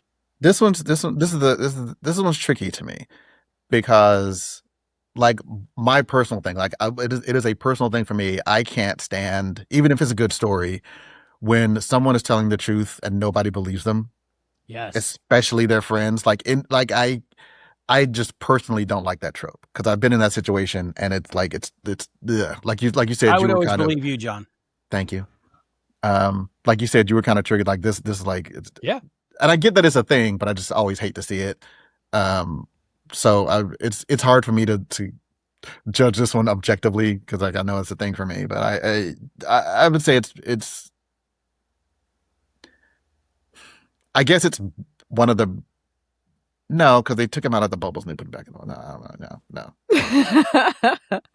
Was it kind of a racism thing because she's a pig? So they're just assuming she's going to be the one that eats everything. Her thing is, though, she's called Treat Heart. She literally has a treat on her belly. So did it she is give sort of... herself that name, or did they give her that name? They give her that name. Her name I is, don't know, her she name was is born with like a Treat tree on her Heart? belly, and they're like, well, we gotta... Treat Heart. I thought it was you always heard Tree. Treat I Heart? thought it was Tree Heart. Like I thought the same. No, treat. Like I she thought it was eats tree, treats. but then the ice cream cone on her shirt. Is that on her belly or on her shirt? I don't understand. Or is it on her shirt and her belly? I think it's on both. I think they have their symbols on their shirts, like but it's from their mark, bellies. Okay. Actually, canonically, they're not born with them. They were given them later. It was part of the plot. So when they go through Kolinar, they get there. So when you say they, like it's racism, are you referring to the other characters or do you mean like the writers? Oh, she's a pig. No, so I think the other characters were being racist against her because she's a pig and she enjoys food and she has appetite control issues. Well, they saw her eating a bunch of cupcakes off the floor that were emergency rations. So I think they were using their they were off the floor. That's a good point. In Treat Heart's defense, 4 cupcakes are always fair game.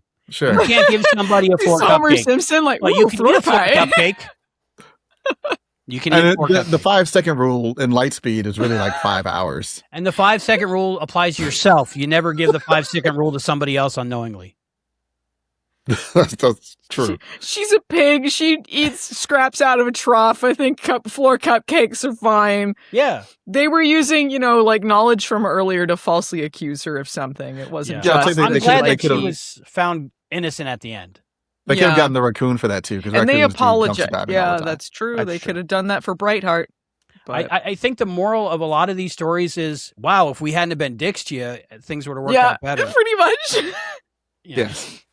All right, so is that our final thoughts in episode 4 before we go to break? Yeah, that's 4 down, 4 to go. Anything else to say about 4? I have a question now. I just have one question. Or maybe, I'll pose the question after break. Sounds great. We'll be back. We'll do that. And we got some Karen tells. And maybe some trivia. So we'll see. Okay, so stay tuned for episodes 5 through 8, and we'll be right back. And we're back. Welcome back. We're talking about Star Trek Care Bears. What a crazy discussion we're having. And I want to apologize, guys, for getting so hot earlier. I was just passionate. I had a thing. I had to say it. And this episode brought it out of me. Hated myself. Saying it, man. For a long time, but now that is gone because I feel like it's not something that I failed at. I feel like it's something that my brain and body failed me. So there you go. Okay, we're talking about Star Trek Care Bears, and we're up to episode 5. I'm King of the Moon. King of the Moon. I had a question. So we went to the break I was holding the question until after the break. What was your question? Yes, my whole thing is that Allison just blew my mind. She said that the Care Bears are not born with their care symbols, whatever they are. They're bestowed upon them. And I'm thinking, okay, this is like a Star Trek thing. And I had mentioned Kolinar before. So what is the method by which they get, is it Karinar that they get their symbols in the Star Trek universe? I don't know Kolinar. What's Kolinar? Kolinar is the logic that test. Thing where they send me a box and then I send it back for results, or is that? Yes, I've done that once. I don't think I'll do it again. We can try that. I mean, Kolinar, for the non-Trekkies out there, the Care Bear heads that are just watching us because of Care Bears, Kolinar was the test that Spock was taking in the beginning of the motion picture where he was purging all emotion and devoting himself completely to logic. And then he heard V'ger call out and he decided that this wasn't his path. And he went back out to the Enterprise. And we only find out that it was V'ger in the novelization. Is that correct, Chris? I think I'm not even sure. I always assumed that he heard V'ger, and that's why he stopped her. And she said, "This is not for you." And she drops his little amulet on the ground. Yeah. So I'm thinking. So the Care Bears, they get who? So how do they get their symbols? Like who bequeaths them? That's a great question. I don't remember what happened. It was just I believe it was inconsistent too. So I don't think the continuity is necessarily consistent, but like in the first 2 movies, Like, I believe in the first movie, they meet the Care Bears cousins in the Forest of Feelings. They discover that they exist, and then none of them have the Care Bears cousins don't have their Care Bears symbols or their belly badges or whatever. And then they get them for some reason later. I don't remember what story reason. And then in the second movie, apparently they grew up together as babies because they wanted to sell toys of them as babies. So it didn't make any sense. And I think they already had their belly badges. So I don't know. What character is this? Share Bear. Share Bear. Okay. Share Bear had a different symbol in the 80s. It was like a float with back down. Share Bear had like a float with 2 straws, and they changed it to 2 lollipops because they didn't want to encourage kids to share germs. So, They didn't want to encourage kids to do cocaine. Yeah. If I'd not seen any episodes of the Care Bears before this, but if it's anything like My Little Pony: Friendship is Magic, I don't mean to keep bringing it up, but it actually is comes up organically. Right, they had the reason why they got their different symbols. Yeah, And they're waiting to get them. It's a whole thing. It's almost like a puberty rite of passage thing. Like Yes. once you discover what your thing is, then the symbol appears. So like you can try a whole bunch of different stuff, and you can try to fake a symbol. It's like, oh, I'm really into architecture, but you're not really into architecture. But your cutie mark won't appear until you make a connection with the real you, until you understand your calling. One of them faked their cutie mark in an episode. Yeah. You can try to fake it, but it doesn't work. That's They something kept like being called a blank flank, made fun of. It was very mean. They had a better story reason for it than 80s My Little Pony, which is just like, if you're born with like a fire hose on your butt, that's what you're doing. That's your job for life. Your life, okay? Yeah. If you have a garbage can, you are the garbage man pony. Sorry. Or a garbage man professional wrestling character. So there's choices. But yeah, this is in Friendship is Magic. It's more what you're into and what your calling is and what your heart more is into, right? And then you get the mark, right? Okay. Yeah, I don't remember the story reason for the Care Bears getting their belly badges, but I believe they all have the same names and stuff that they enjoy. It was just one scene where they were all it was bestowed upon them for whatever reason. I think just so they have their powers to give the Care Bear stare or whatever. I don't know. I will be going down the bear hole, so. Chris, King of the Moon, what's it about? King of the Moon, written by Atul Rao, who I think was one of the co-writers of the first episode. And, he was the co-writer of the second episode. He wrote Space Bubbles. King of the Moon, care date 2.11.59.20, and the crew sets the ship down on a moon to repair the ship's hiccups, while the captain has an existential crisis. Nobody needs me. Nobody loves me. My crew is too competent. Man. You didn't finish it, Chris. This is Cheer Bear. Oh, I'm sorry. Shrieky and Beastly have other plans. Yeah. Wow. All right. Thank you for correcting. I was remiss. Yes. Let's talk about it. I like this one a lot. This episode's a disaster. This episode is the best one. It's the best one because it's a disaster. It's the best one because it is a clear homage to the Twilight Zone. Because Which episode? The one where the guy he goes onto the planet, the asteroid lands, and there's the tiny little society. They build this huge statue to him, and at the end they bring him down and they kill him because he turns out to be like an ass. Okay. Oh, right, the one that Simpsons did that Treehouse of Horror with Lisa and all that. That was that episode. Yeah, I vaguely remember that one. Yeah. So Was it like it was always run on or something? Say again.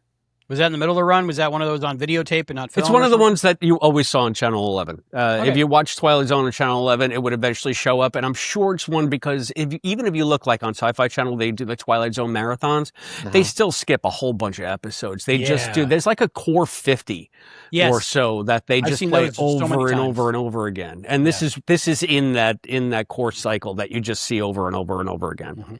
I was surprised when I first saw Twilight Zone on streaming how many episodes there were. I figured, I'd seen them all. I've been watching them my whole life. Oh my God, there's a ton that have just never really aired. It's great to find new ones. There's a whole new series. They rebooted it a couple times. Yeah, while you guys discuss King of the Moon, I'm gonna see if I can see which episode of Twilight Zone that is. Okay, King of the Moon. So what are these little lowercase e's? Are they commas? Is it called Space Beans? Yeah, Space Beans. Yeah, sure. Space Beans is good. I like you said, John. The care directive totally ignored in this one. No. He's just like, He build said, a "I house. am God." He just shows Build a up. house, and I am your king Braveheart now. he has the same crisis as Cheer Bear, where it's just like, I'm useless, whatever. And he goes down there, and then he's just like, why be a captain when I can be a king? I'm king of the moon. I've abandoned my crew to become king of the moon. I enjoy this it. is because, what man, it kind why- of it's where are we oddly going? it's oddly prescient to our times. A big orange beast that wants to be king. I don't know. Oh no! The name of the You Twilight can't Zone episode compare is him The to Little him? People. No. Oh. Look, The I Little got my People. issues with Braveheart Lion, but that's just too cool. I saw what I saw. I think the mistake that Captain Braveheart made was his crew. He felt his crew didn't need him. No, he got his crew to where they knew what they were Yeah. doing Yeah. He's a And good manager. A they manager needed should not have him- to run. Yeah. Yeah. because they learned from him, and he's there if something comes up. So Well, that's the thing. Yeah, it's hard when you're a doer and then you have to become like a delegator. You always know, and this is just my hubris. I know I could do the job better, but I just can't be there to do the job. So you're going to have to be good enough. Well, the thing is, the Lionheart, he was just good enough. Everybody else did the job better. So that's like the best case Well, scenario. you gotta to be a good leader, you gotta use the tools at your disposal, right? And he's got a lot of tools on his ship, which he's got to use. But you got to trust that they know how to do their job and then delegate how to do it. You know. yeah, if you're a good captain, your crew should know what they're doing. You shouldn't have to tell them every time. You shouldn't have to micromanage. Yeah, I worked at I want to say Video Express. I mean, like I know I worked at Video Express, but I can't remember if this was when I was working at Video Express, when I was working at Taco Bell. But you now I'm know, hungry. like we never saw the manager. Like, and my supervisor was like, you know, if you're a good manager, you should only have to come by your place once a week, if that, because you should have staff that's competent and trained enough to do this. Yeah, and the other issue is that he just couldn't. He couldn't just relax. He couldn't just go on the ship and take a nap for a couple of hours or however long it took them to do everything they needed to do. But I did like, or at least what I guess, you know, if this was exploration, like we're reviewing a regular episode, we say it's the missed opportunity, because he, like 2 episodes ago or whatever, Treatheart, she's the one who wants to be a pilot and they don't give her the chance to be a pilot. that was Cheerheart. Cheerheart. I get them confused too. Yeah, you know, They both have the same last name. I think they're related. they're all. It's you know, hard. Care Bears names are hard. It's always like Blank They're- Heart or whatever. they're the Heart Roxy family. Hart, Sometimes one of my Bear. favorite Care Bears. Sure. Yep. Braveheart, the other Braveheart, he's Yep. related distantly. Yep. He's from the dark side of the family. He's just way more murder over there. But like, I like that he basically did the same thing to Carehart when she's like wants to be a pilot. He's like, he's got a job for everybody else. You go do this. You go do this. You go do this. You just sit there and wait and, like, you know, stay out of the way. And so now he gets a taste of that, and he handles it terribly. Taste of his own. Well, but Yeah. here's the Taste thing. of- But he key did learn a difference. lesson. That's what I'm saying. Like that was a missed opportunity. I mean, I guess they would have to reference a previous episode, which they can't really do because it's syndicated. They all mix them up. But like, it would be as like, even if he didn't reference that specifically, it's like, you know, I never really thought about how hard it is to just sit around while other people do things. You know, I'll try to incorporate that into my leadership style or something. That just Yeah. But here's The the thing. fact when- he goes from that to immediately, I'm going to be king of the moon. I love it. yeah. I love it. Yeah. Because, you know, you rise up to the level of your incompetence. So it's like, I feel like the key difference between Sheer Bear is when she got the opportunity, she stepped up and saved the ship. She flew the Very ship. true. When he had the opportunity, he stepped in where he wasn't wanted and everything up. Made it everything worse. Right. Yeah. So that's why they're failed. just Why like, I'm hey, seeing we got parallels this. now. Why don't you go sit over there in the shade? We got this. So It that's didn't why occur to he me, was Chris, like but king I of am the seeing the moon. Like, parallels. you know, they thwarted me, and now they don't need me, but I need to be needed. It's not about them. It's about me. Oh, look, I found these little apostrophes in the sand. Now they need me. I'm king of the world. I think Care Maybe would make a he's the better tool. captain. Mm-hmm. He is. Yes, he is the tool. He is the tool. But he's a Who would be a lion. better Lions have captain? pride. Right? It's Carehart, a right? pride. It's Is a that her pride of lions. Ooh, nice. The one that It's a wanted pride to fly of the ship. lions. Oh. Mhm. So- The one that wanted to fly the ship was Cheerheart. Yes, Cheerheart. Okay, thank you. Yeah. Yeah, pride cometh before the fall, right? Yeah. So You're probably going to be scientifically, having to do that a lot, Allison. Like, correcting our Care Bear names because yes, that's I know why Well, Braveheart. he was asking. That's why I corrected him. No. Their knowledge, you need to know. I'm just saying you should be prepared because it's going to get Oh, annoying. okay. Because Teach we're us, going to be doing Sensei, this the whole please. episode. It's nice to be on this podcast and know stuff. Half the time it's like Star Trek, and it's like I don't remember this thing. Like you know this trivia? No, I don't. I Yeah. really don't. That's my experience as well. You got your Care Bear stuff down though, so that's great. Yeah, So- it's like once we got off the Quantum Leap podcast, it's like I'm not hyper fixated on Star Trek. I don't know all the little details. He was the first shadow on the moon. Is that right? They didn't understand the shadow before, or Yeah, that it was is- that limited also to didn't make shadows, sense to or me. How did that? Oh, the happen? shade. They thanked him for being in the shade. Yeah. But they have like he was sitting on a stump, so that also had a shadow. Yeah. Yeah, And Yeah. there were trees which are bigger than him. but they were Yeah. saying it's always so hot there. How would they know? Because that would be their Maybe environment their whole life. somehow the planet is in geosynchronous orbit with the sun, so one side always faces the sun, is always directly overhead, and nothing else Uranus. moves on that planet. Then So- the things that are there would be permanent shade. There should be little civilizations set up. Whatever. Well, okay. John, are you Maybe telling he's me the that first one there's that no moved around. logical reason for there to be no shade on maybe this planet it's the until the king equivalent comes of along? like maybe they've never seen anything that big. So to me, it would be like if a mountain just stood up and Oh, yeah. said, Because you of the know, scale difference, yeah, like they've never seen any creature that big. So they just assume it must be a or deity. any creature that was in text base.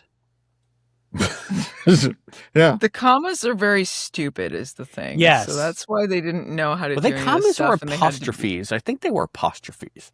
Yeah, Well, they were whatever they lower were. on the ground, so they would be Yeah. commas. If they were hovering up a little bit, then I think they would be apostrophes. But Once a they comma, grow up a and comma get- is like this. These guys were like this. They were like nines.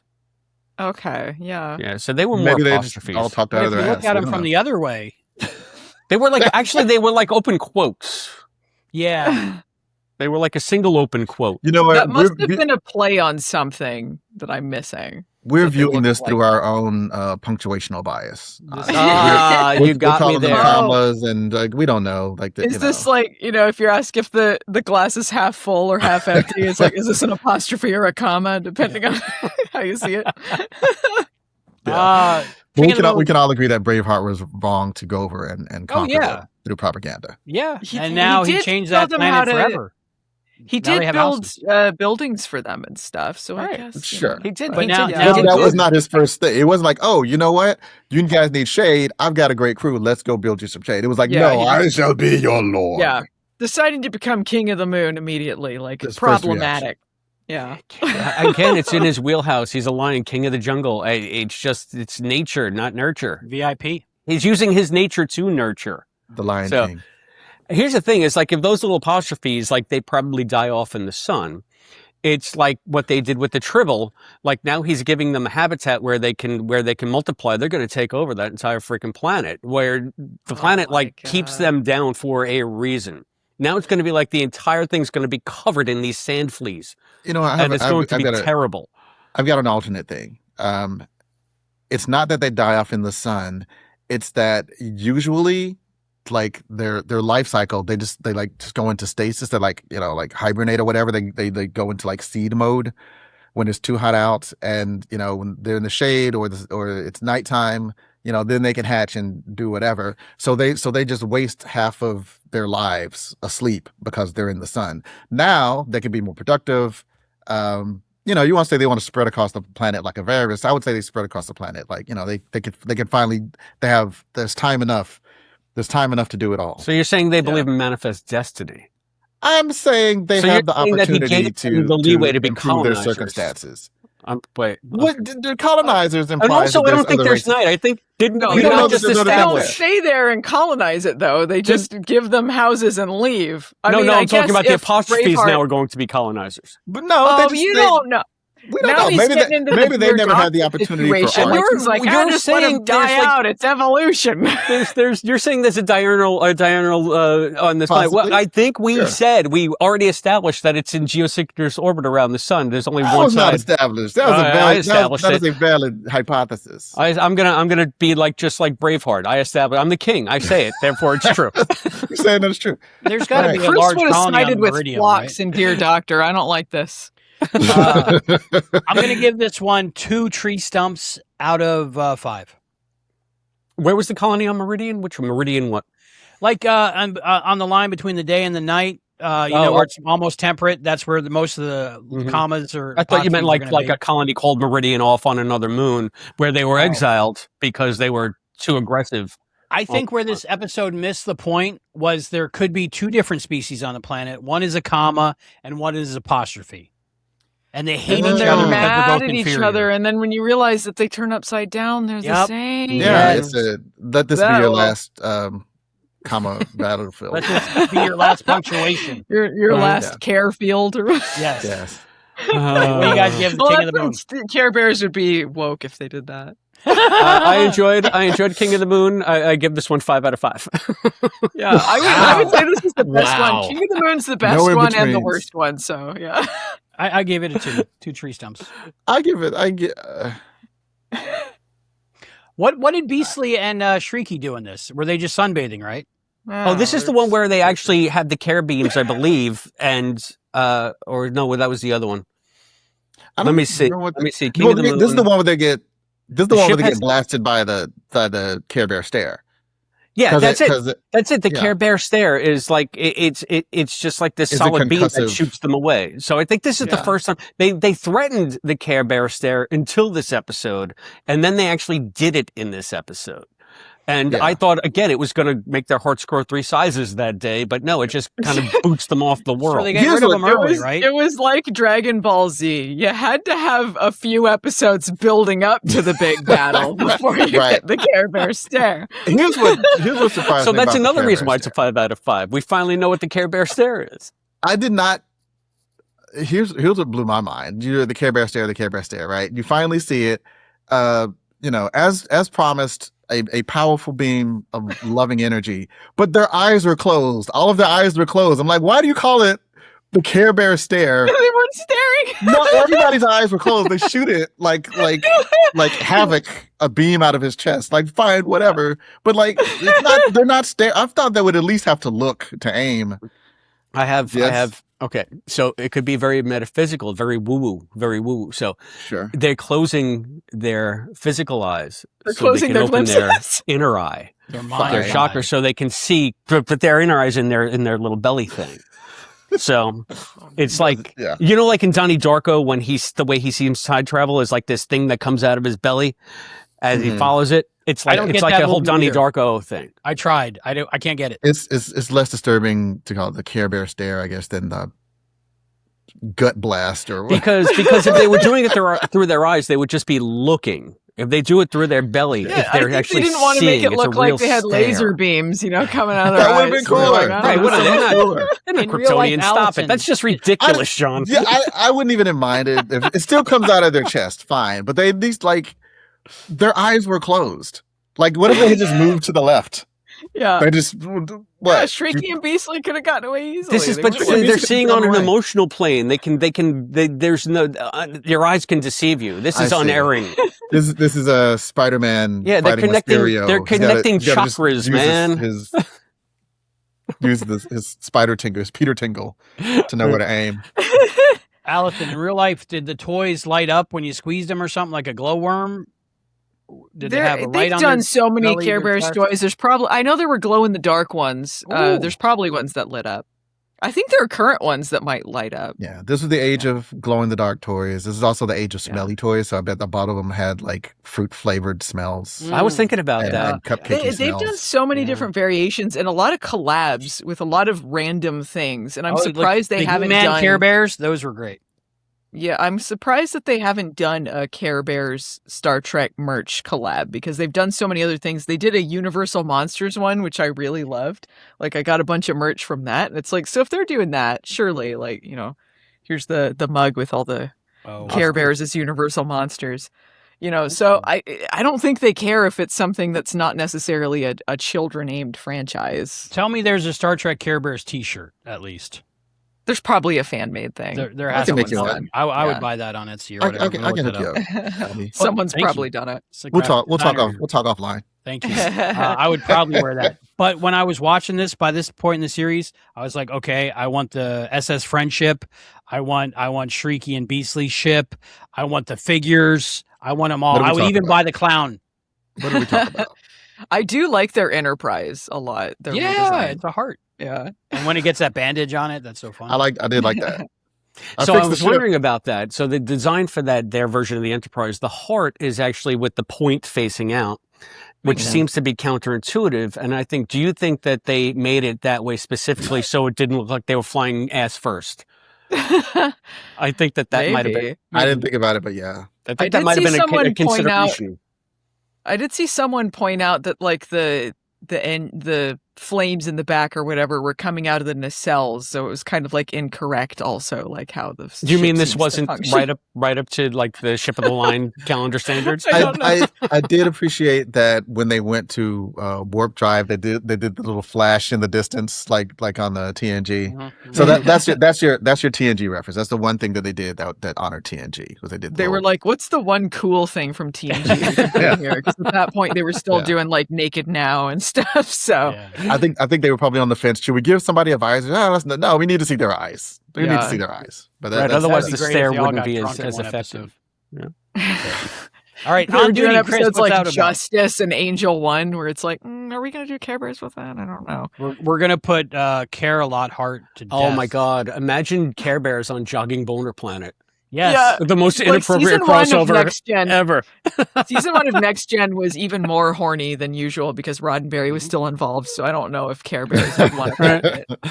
Horny Okay. Care Bears. And maybe this is why they inverted the ass crack of the ship, because the next Yeah. one's called On Thought it'd be Duty, fun. and everybody snickered in On the Duty. Yeah, let's Yeah. go to the next one. with On hugs and Duty, tugs. written by Marjorie Do K. not Google hugs Olmsted and tugs.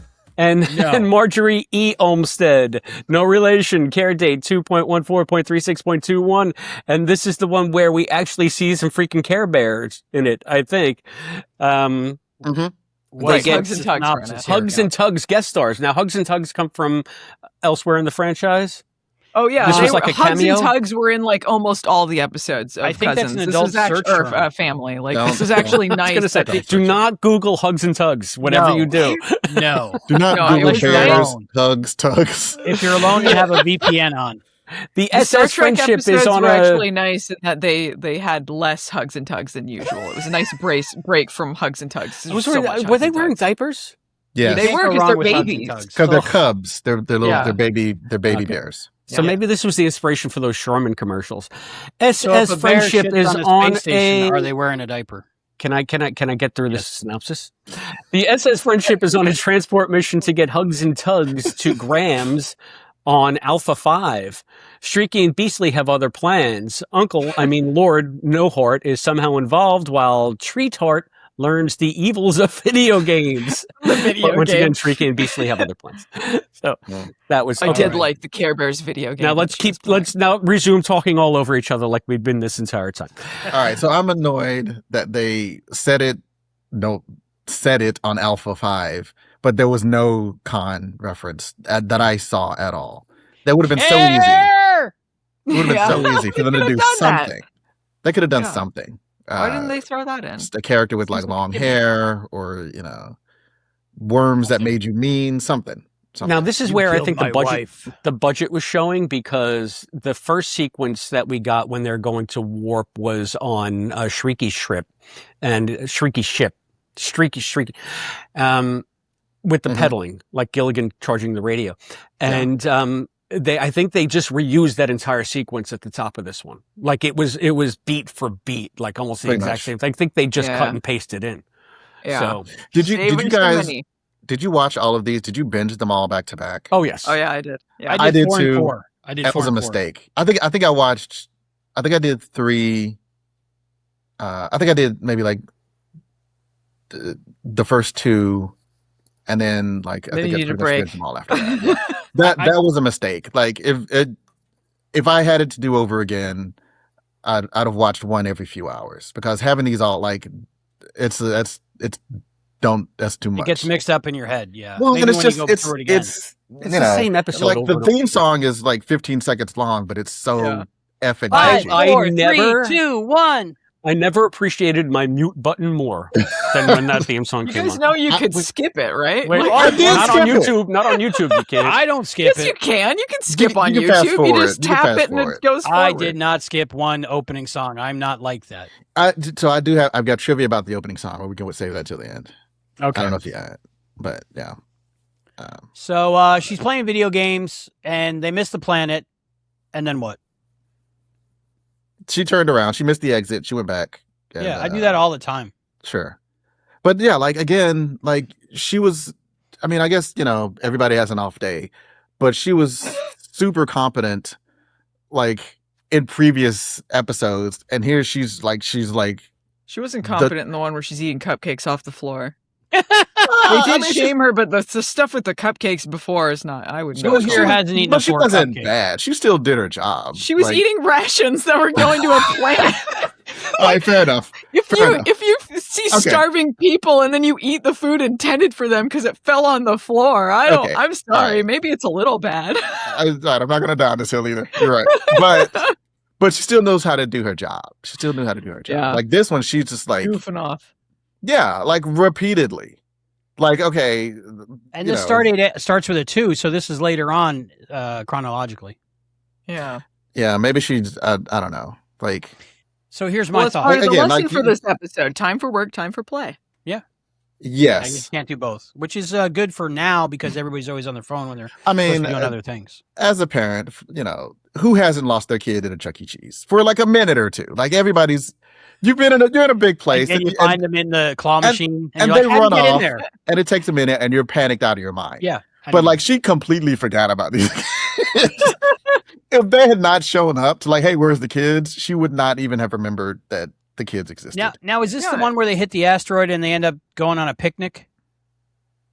They were on a picnic. I will be honest. I was not paying as close attention Yeah. to this So episode what as some happens of in the this others. one? Yeah, Hugs and Treat Heart's Tugs playing. did seem to immediately clock that they forgot to pick them up, though. They're like, oh, they must have forgot to pick us up. Apparently, this happens a lot with Hugs and Tugs. I Yeah. don't know. Maybe Treat Heart is just like, not my kid. I don't care. Right. Yeah, I don't think Yeah, they I don't forgot know what anything. happened to their Whose parents kids are they? canonically. I don't know what happened to their parents canonically. Their Grams takes care of them. Grams Bear. That's who they're trying to get them Wow. to. So I think their parents, off screen perished or something Because- because they never really get into what happened to them. So is it Dark Grams like backstory. grandma or Grams like graham cracker? Or Grams grandpa. like grandma. She's Or the like Teddy grandma. Grahams. Okay. Do they okay. do They they could show have had her such a at all? There you crossover. go, nailed it. They You didn't got show it, you won Grams that. in this, but they show her a lot in most of the Care Bears family stories were they would have Care Bear stuff, but then most of them was like Grams Bear tells Hugs and Tugs' story, and then everyone right. else plays a part in this story. Right. I What saw you're that in saying your is I thing. need So to go that's- back yeah. and watch the whole series. In Feel order. free. Okay. Have I fun will. with that. I'm going. Chris? Sorry, I got a phone call during this. So, they're on a fruit planet. She's sitting on a strawberry, eating an orange. It's very confusing, and she's playing a video game, and she's crashing the ship into an asteroid. So instead of putting her in the brig, they make her babysit on the planet in the tickle beam. And I'm confused as to what Shrieky and Beastly are doing in this one. Like, who are they trying to kidnap the Is this kids the in one where diapers? Or she's they trying sunbathing? to take over the? Yeah, she's sunbathing and she's drinking Yeah. like a pickle shake, and she's like, "Go get Which are them." good. But she doesn't do a damn thing. Yeah, this one was all. And Well, she another did one upskirt. thing, and She's she- completely like, her thing upskirting works. while she's sitting on that lounge chair. It's like there is a fetish going on somewhere in that Oh animation. yeah, no, department. she's on Only Feet. I looked it up real Yeah. quick. Oh. It's all Yeah, upskirts and only feed here. Yep, but the pickle milkshakes they have those at Epcot. They're really good. They're just basically milkshakes with dill. Yeah. To bring all the Um, deal to the yard. Yeah. So yeah, Bring all the bears to the yard. Yeah. and so this I is- love, like I said, Allison, you said this is balance between work and play. To me, the whole thing about this was go to work, and I love that aesthetic. That's like my And you get a favorite. work Well, they call. say the lesson. It's not like I just got that out of nowhere. They say there's a time for work and there's a time No, for I play. know, They I just know. state it at the end of the episode. Yeah. but- I, Yep. I would also, Yeah. I would also say, because initially Braveheart was going to like have a picnic with them on the planet, and then he was like, actually, you know what? I don't want to hang out with these kids. You go do it. I need to kind of punish you anyway for like slacking off on the job. Fine. So you get the detail of watching the kids. So the message could also be like, just don't delegate to somebody who's not up to the task. Well, then there goes their whole That's MO. no one. Yeah. Agreed.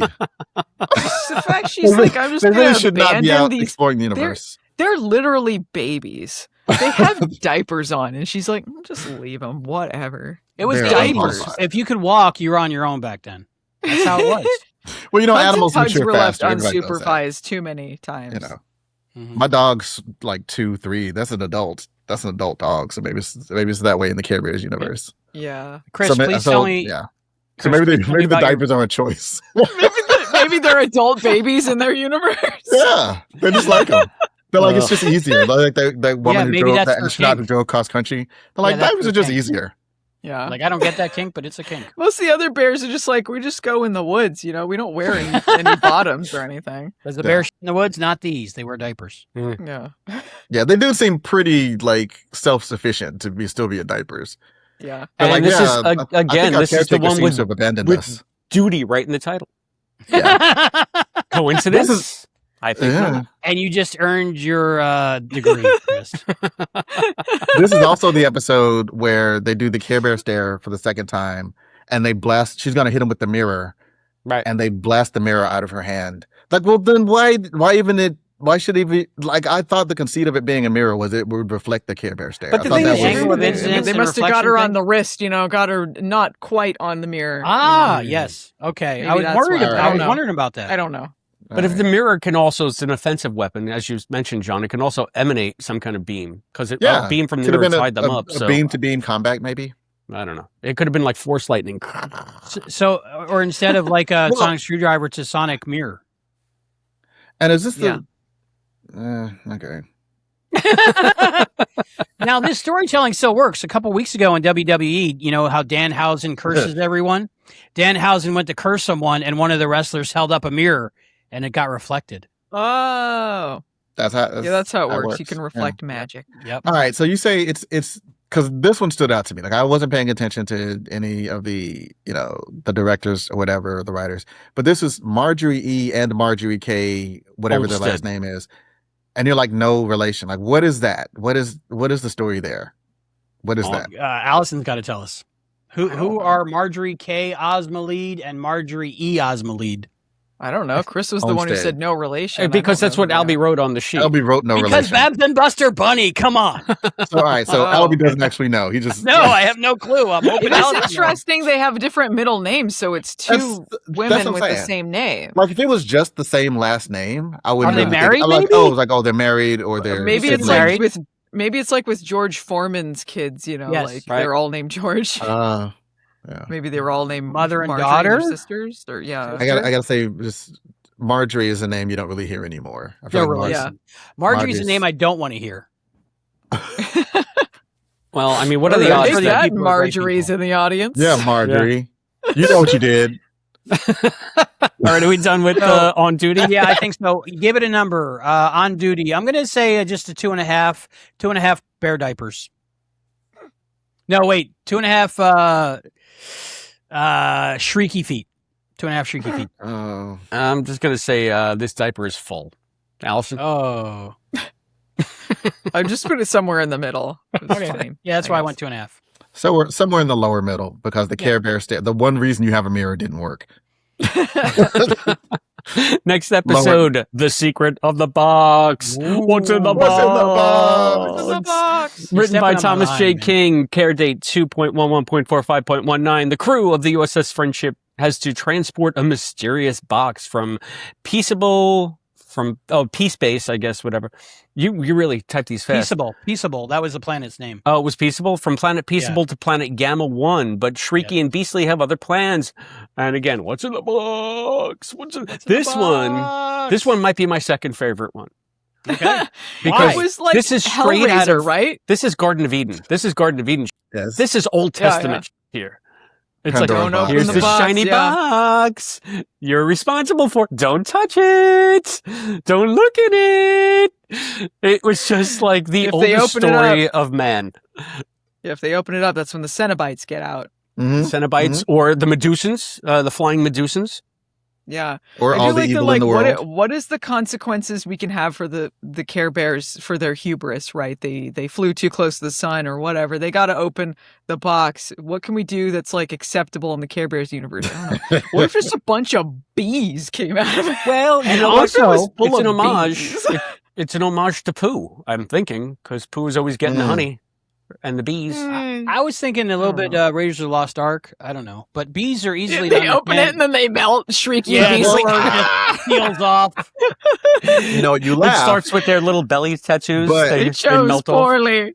when they like, here, take this down to the storage room, and they show that scene. It's up on a pedestal. It's a warehouse full of like crates. Though I definitely felt that was a reference to Raiders Yes, of the Lost yes. Ark. Oh, okay, yes. okay. So- Yeah. I wasn't expecting any face melting, but I did think Raiders. But what if there was? I mean, That probably was meant to be some sort of reference. Yeah, Wouldn't that be this cool is- if it was like when they did open the thing? Remember when the Nazis were all getting like the energy through them? It could have been like it was sucking their care stare out of them, and like they're all getting all desiccated. Yeah, that would But have then been they would be- closed their that'd be- eyes and they were all right. Right. You know what? For all of the buildup, I didn't remember how this one went. It's like kind of like, yeah, what is in the box? What horrific thing can they? It's not a bear open head. and see? It's a severed bear head. Yeah, and then once you get to it with the payoff, and then the bees just build like a hive around them or something. It's like kind of a lame payoff. I didn't expect. I'll be honest. I thought that I didn't know if they were going to open the box or not, but I thought that we wouldn't see what's in the box until it got delivered. I thought that they would still get in trouble for curiosity, but I like that they let it out. I like that Pulp it was Fiction, right? Yeah, Yes, Maybe a Pulp glow. Fiction. Yeah. Yeah. I like that they let it out, and it was detrimental to them, but it wasn't like a bad thing. It came out, and it, I thought it would be like, once we saw it was a colony of bees. I thought it'd be like a sentient. I thought it'd be like a hive mind life form. It's like, you were supposed to transport us safely. What have you done? We can't breathe in your environment. No.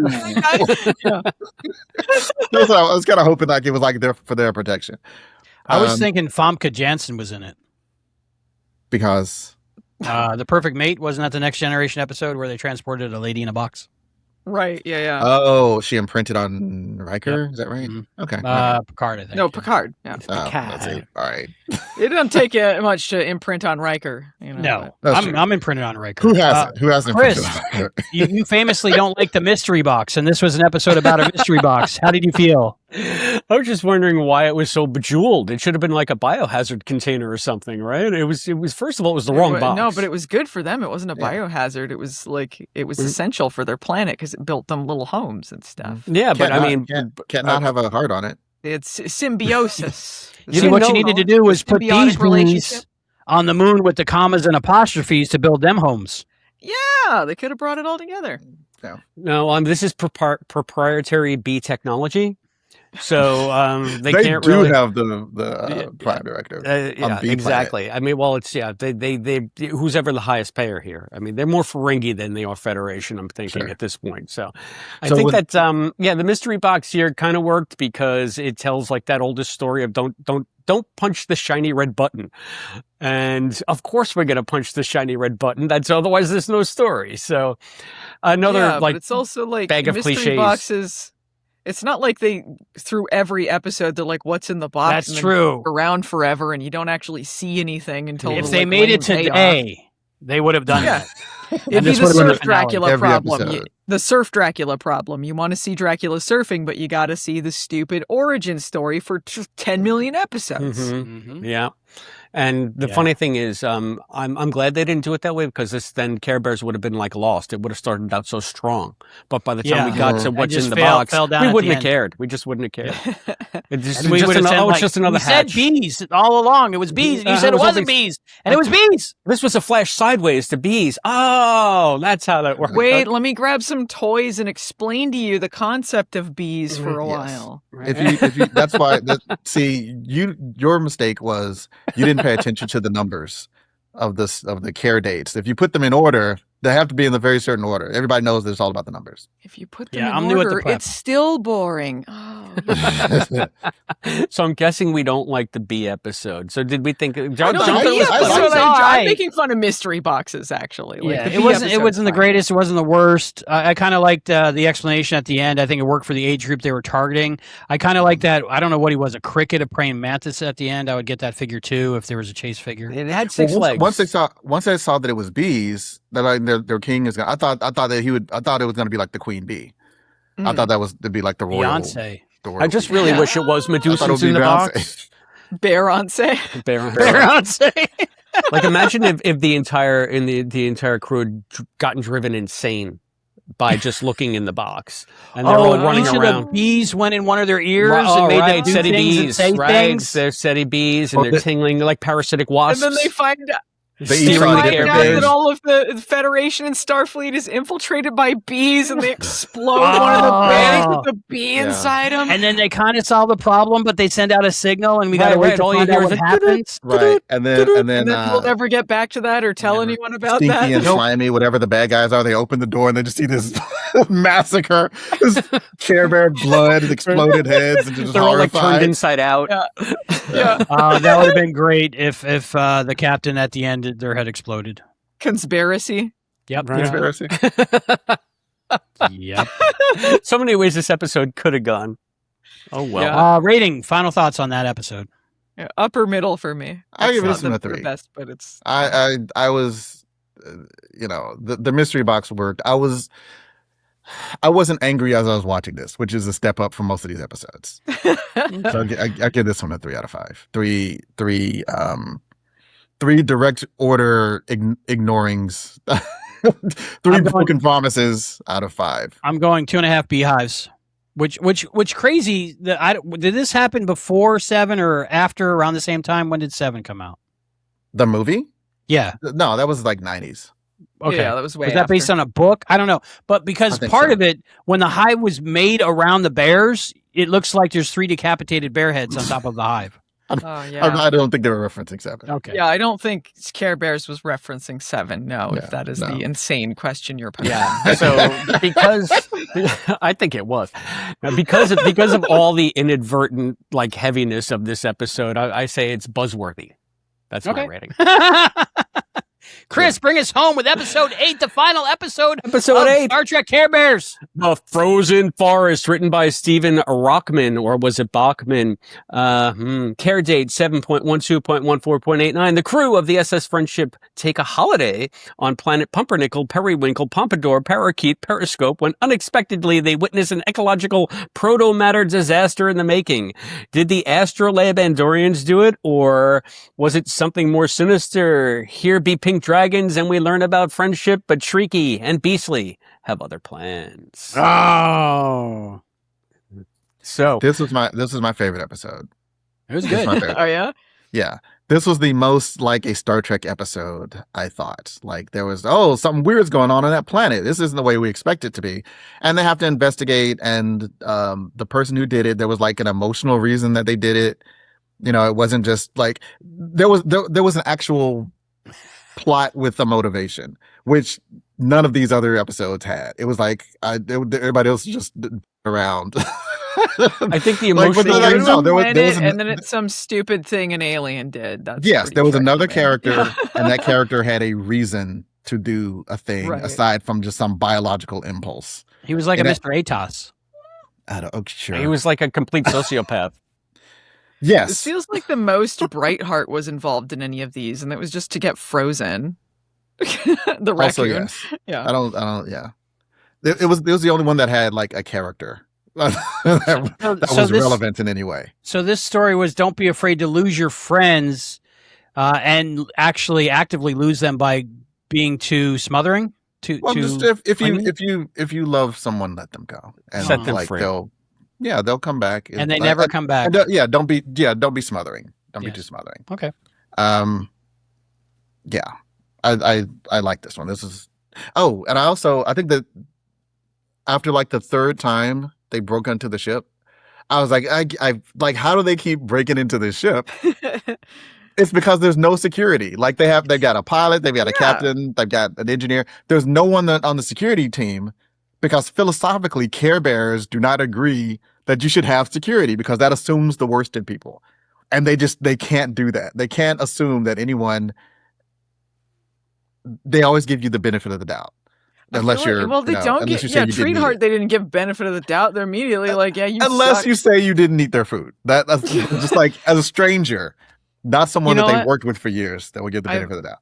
So they don't have security. That's why they're always getting, like, they just break onto the ship repeatedly. I bet like, Braveheart. I think after the first time, like, they would put up some sort of alarm system.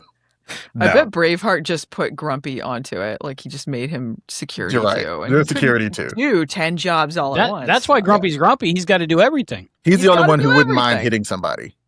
Yeah. and there's other people going, let me help. And he's like, nope. I feel like if this had been made a little later, Grumpy would have been a good Odo. I feel like he's got the same vibe. He would be good for security because he's automatically suspicious of everyone, like, but maybe it would be bad for security. I don't know. But he has like good scrutiny with everyone versus everyone else. When they say, let me help, the Captain Braveheart like screws up everything with the cherry picker machine. Also, the other one, she's supposed to be doing her job and she's playing video games. Like, he is really the only one that's got it together on this ship. So and we've established this already, but it's just like, I don't know what the raccoon. Your favorite character, Chris? I'd say it was the character that I saw myself in. So he didn't want to be there any more than I did. So can you imagine being born you, Chris, but being a Care Bear? No, I can't That's imagine why my he's miserable grumpy. existence. You guys say like I'm some grump. I'm like the most happy guy ever. Stop it. Yeah. No, but if you were a fuzzy bear and then light shot out of your chest and you couldn't wear pants. He would use it offensively all the time. That's not true. That's such a lie. Like, why are you taking so long? The door's right there. Blast. It gets everybody out of his way, and then he does it. Not in a way that would permanently impair them, but just in a way that would move them because they're too slow. Okay, wow. I get this. I'm not impatient.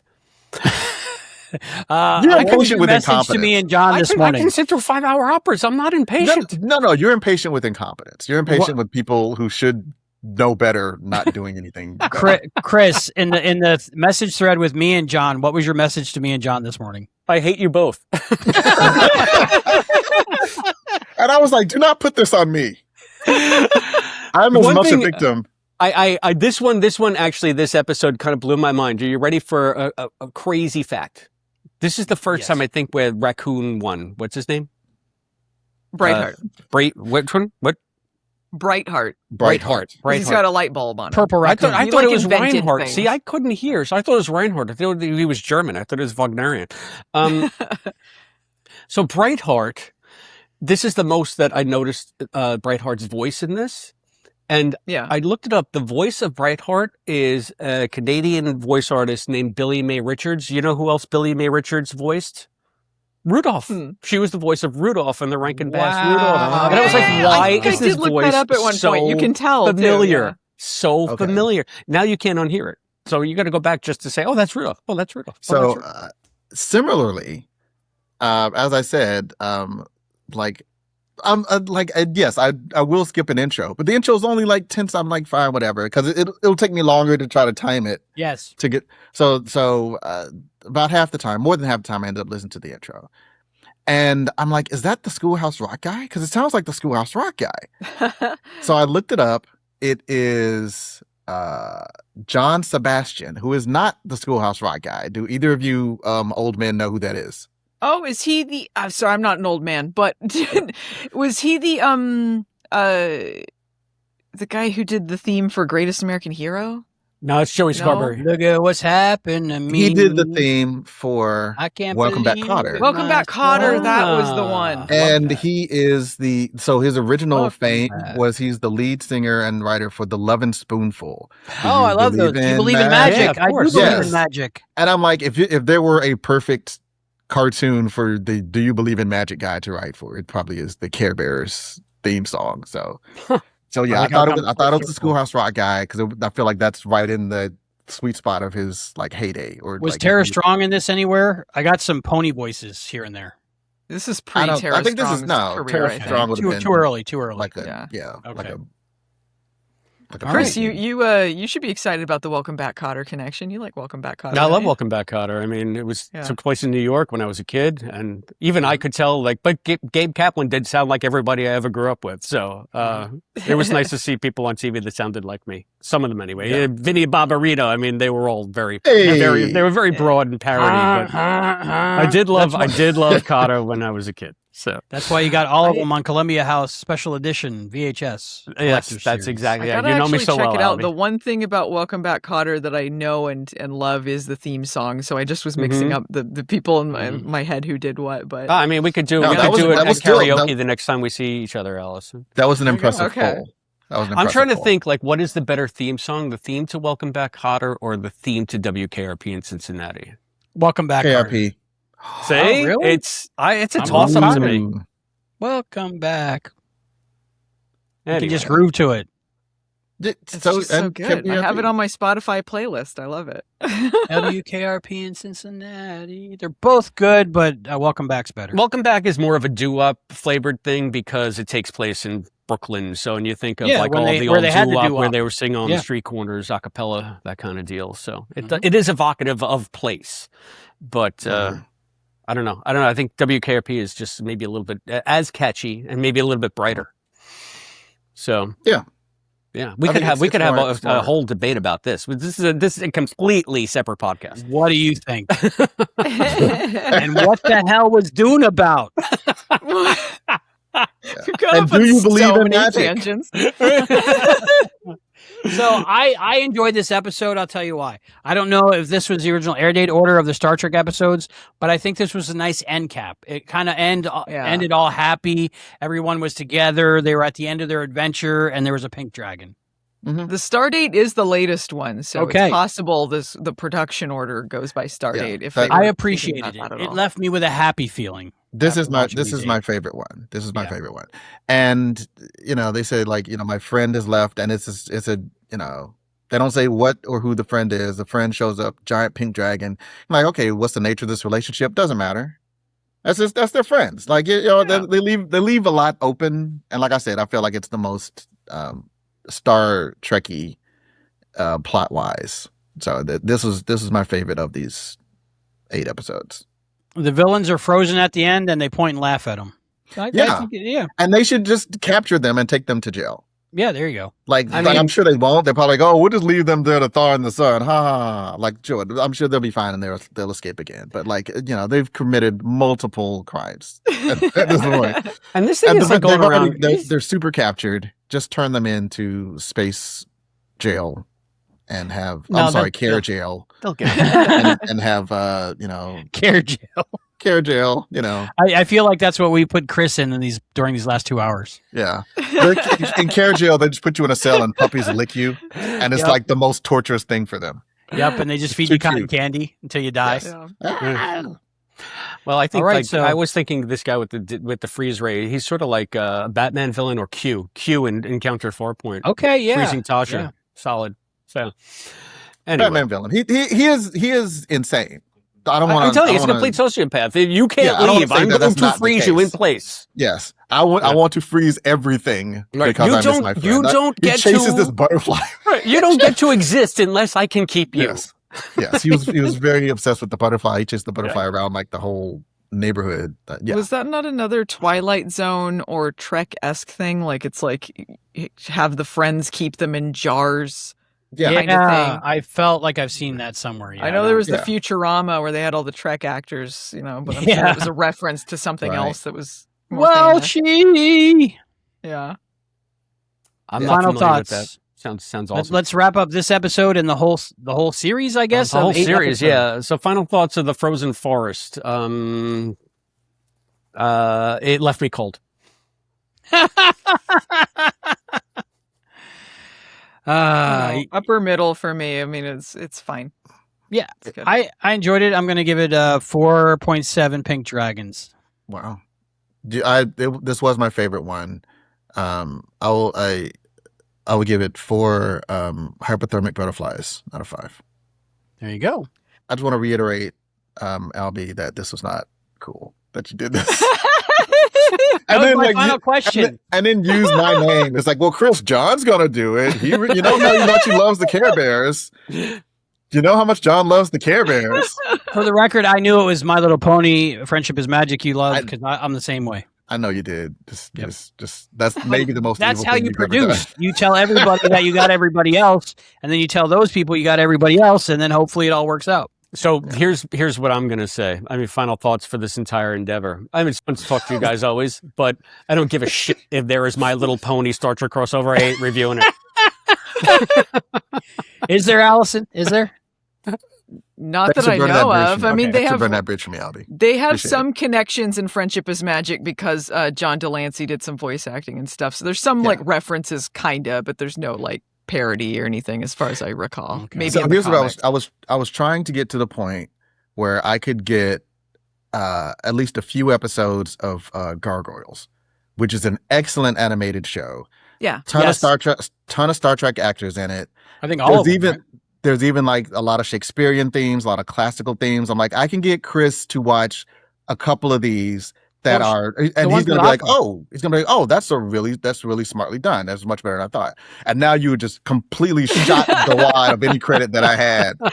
I think to try to get Chris Gargoyles to is watch a any. I think Gargoyles is a incredible. great choice if you're trying to get someone into more mature animation. Yeah, it that's was not geared just towards like older you guys audience. act like I don't There's like. an easy Star Trek. There's an easy off ramp from Star Trek. I like There's a plenty of ton animated shows. I just don't like the I ones know. that you like. That's all. I know. I don't have to convince you of those. That's the point. That's Why do you why gotta I gotta convince me build of it. anything?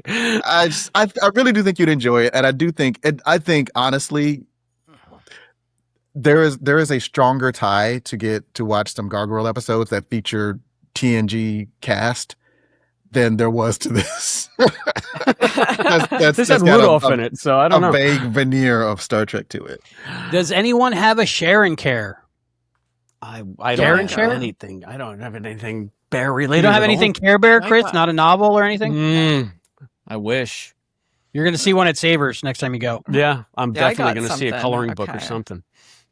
Oh. This is not Care Bears related, but it's Star Trek related. I got lots of Okay. Care Bears stuff, but anyway, this is maybe my favorite issue of Oh. Starlog. Ooh. It's I got had that LeVar all the Burton time. on the front, and I love this issue because number one, in the corner, Quantum Leap, Nice. Nice. interview with Dean Stockwell, and it's also got a feature on She-Wolf of London, which was Love it. one of my Your other. You got me into that, hyperfixate- Allison. I'm trying to remember. Is that Yeah. the show? Yeah. It was, yeah, it was a. Anyway, I can explain it later, but it was a show I really liked. Vaguely about remember a that. I werewolf. vaguely remember that. Oh, okay. Well, it was a show I was obsessed with, and that's, I think, the initial reason I bought this magazine. I think I bought it before I even had watched Quantum Leap, so it's like, and then TNG, so it's got all the things together. Pretty cool. Nice. Starlog, I read them cover to cover in the bubble bath. Did not get out until I read it. All right, here's mine. Okay, this is the story. I had seen your video, Allison. Was fascinated. Thought this was awesome. Couldn't wait for more episodes. I'm thinking maybe we should cover it. Maybe we should get Allison on. I don't know. We're kind of doing all kinds of weird stuff. And then not maybe 3 or 4 days later, I'm in the thrift store. And I see this. King of the Moon! Wow. On DVD. Like, I Are did those- not is that a order this on DVD eBay. case? I came across this in the wild. First time in my life. Kismet. It was Is it meant to just the be. one episode? I think it's got 4 episodes. Allison, I think I sent it to you. Do you remember? Okay, that makes sense. I'm like, Yeah, that's they're 11 minutes. They can give you more than one. Yeah, they've done a lot of compilations like this that they've released over the years with like titles of episodes. I actually bought a box set with a bunch of the Care Bears family that was called whatever, Secret of the Box, was that what it was called? What's in the Yeah, it was named box? after the box one, and I was like, what does this have to do with the box? And then got to the Star Trek episode on it, but The heart. yeah, they do a lot of weird compilations like that. Oh boy. Episodes on it are King of the Moon, The Space Bubbles, Grumpy the Clumsy, The Purple Chariot, The Factory of Uncaring, and Coconut Crazy. Special features: kid-friendly direct play DVD, full screen version. No special features. Closed caption. What special? I also features? did like that they had the names of the episodes were very Star Trekky kind of names. Yeah. Well, there are only 2 Star Trek episode episodes titles. on there, though. Yeah. I But think you I meant just in thought it was general, cool. But Anyway, I just thought it was cool. and you'll It was never meant do to be. anything That's with that why we had ever to do again. this. yeah, Thank you, Allison, for bringing this into my life. I found much You're joy welcome. in watching these. But we want to know what you think. Allison, I'm still friends with you despite bringing this into my life. I got much joy sitting with you and Albie discussing was it. the one who wanted. This is no. Blame me, I sits take it all. squarely on I Albie's love shoulders this. for this. I love this. I'm only teasing. I love I getting will on take my. the heat for this. I did think this was so funny imagining you guys watching that. Like, I was imagining Chris watching this Care Bears, and I'm like, oh, he hates And it. Laura Oh, coming into He the room. hates it. I just knew he'd be so mad. I think I texted. I was like, I feel so bad for Chris because I like animation. I like 80s animation, and this is a slog for me. This is tough. Like I can't even imagine. I was The in. I think hell? halfway through the first episode, I was in, and I just loved it more and more as I went. I will definitely revisit this. This Well, was for meant those for of me. you out there who haven't seen these, you can find them readily here on YouTube. So if you watch this, go watch them, and you can either live hate vicariously through me with this, or experience what I experienced. See how it feels to be Chris in the world of Albie. Yeah, sometimes it's hard. Sometimes it's Maybe hard to you'll be be Albie in the Albie. world of May- Chris. You know, it's just we're two Maybe you'll different be an people. Albie. Maybe you'll be like, oh, I didn't know I was missing this. This is delightful, but you probably won't. This is Albie getting back at me for making him walk through Manhattan. This is what this is. I have a fractured femur. Walk it off. Me and Allison tend to like similar things, and I appreciate that. And thank you for coming on and helping us find out all about this, Allison. Thanks for having me on. You know what? We had a lot more to talk about than I thought we did. Like, this was a lot of fun. Okay. And now you show, Chris. Oh yeah. I don't even have a rundown in front of me. Let's You see. can do it out of your brain. Yeah. Give me a second. You're gonna edit got this it. part out. And Wait, is I it- have is a it trivia rundown from into those trivia? yesterday. Edit. Oh, I don't Document. think There we it have trivia. is. Okay. And Got do you it, have got Care it. Bear trivia, Allison? I mean, I've been throwing out trivia, I guess. Yeah. I don't You know. want to ask us some questions? No. Okay. No. Okay, No.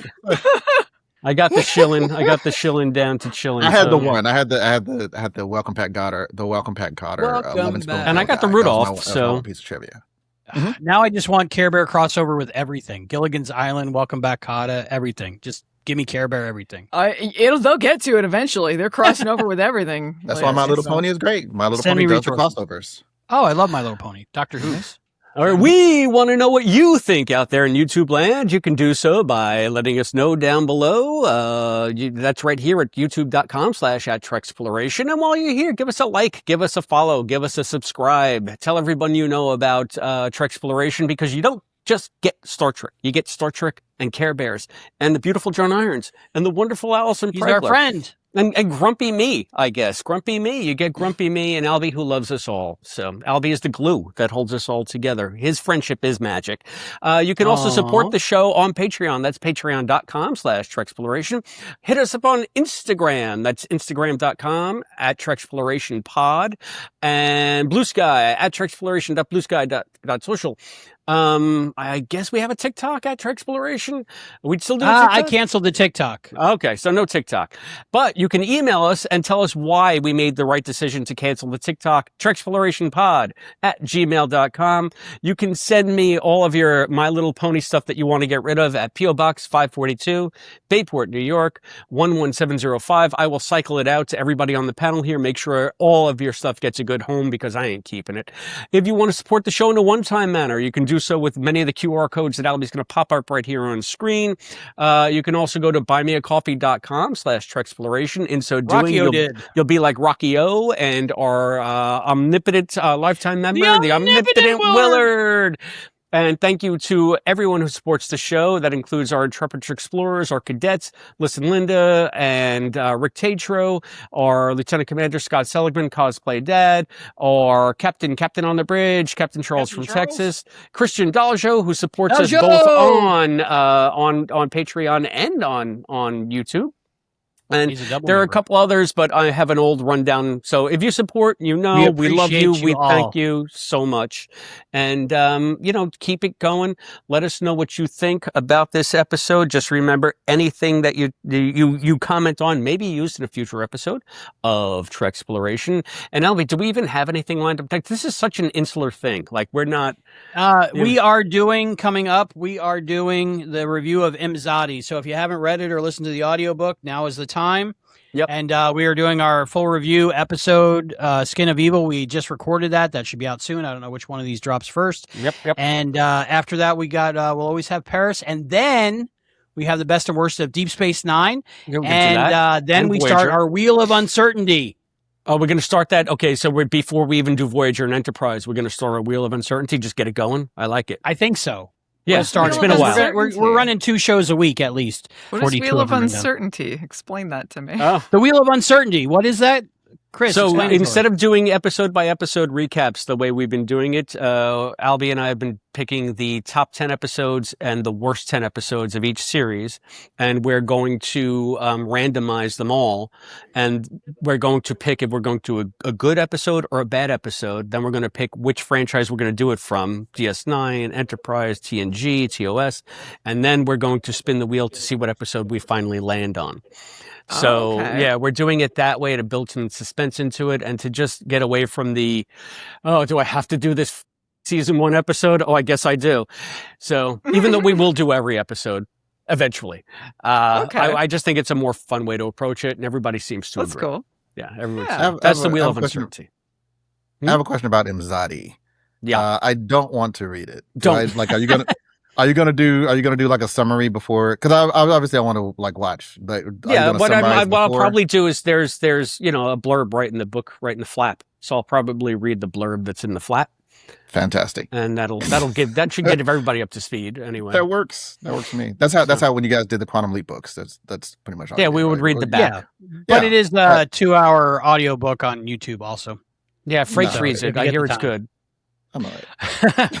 Also, if you want to see All right. if you want to see the video of me and Chris at spring break when we were both in the same shot in the same episode back on MTV, but we didn't know each other then, and the video of us explaining it and why we were both there at the same time, and we passed like 2 ships in the night. Check it out on our channel. And I'm gonna go all Cardassian on you, or no? Is it Romulan? It's a fake. It's a fake. Yeah. And so to wrap this one up, I thank you guys so much for being on the show. Thank you for doing this. This is something I wanted to do, and thank you for indulging me. And thank you so much, Allison, for joining us for this, because I don't think we would have knew half the stuff that we understood if you weren't here to explain it to us. So I really appreciate that. So for Trek Exploration, I'm Albie. Oh, the places you'll go. I'm Chris. Here, apparently, I'm John. I'm Allison. And check her out on youtube.com/Allison Pregler, right? And movie nights, right? Yeah. Movie Nights, the Check my series. stuff out. I'm at Allison Pregler. Most Yeah, places, check out that not video. Twitter, Okay. So this is where the theme song will normally play, but we're going to sing it this time. Trek Exploration is a podcast, yeah. Chris and Albie and sometimes John, everybody. I walk around with this theme in my head all the time, and the only thing I come back to is Captain Archer is our friend. Captain Archer is our friend. Writer of Chris the watches author of Enterprise all the published time. author of the Captain Secret Archer is our friend. book, published author of the Secret Book, father of Serenity. This is former going on cook. too long. It's too torturous. I'm putting an end to it. Cue the real music. Yeah.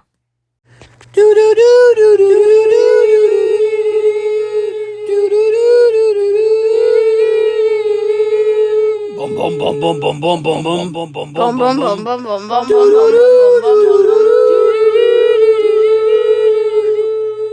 Got kind of tired of packing and unpacking. Touching Yeah, up so and down I- the down the dial. dial. Baby, Baby, me you and were me never were always meant to meant to be. be. So maybe just Maybe think of me once in a while. We're at WKRP in Cincinnati.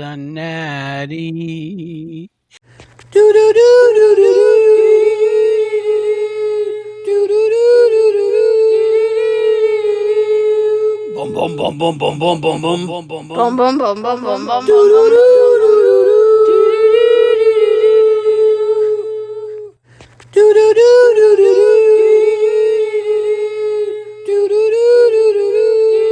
skaters?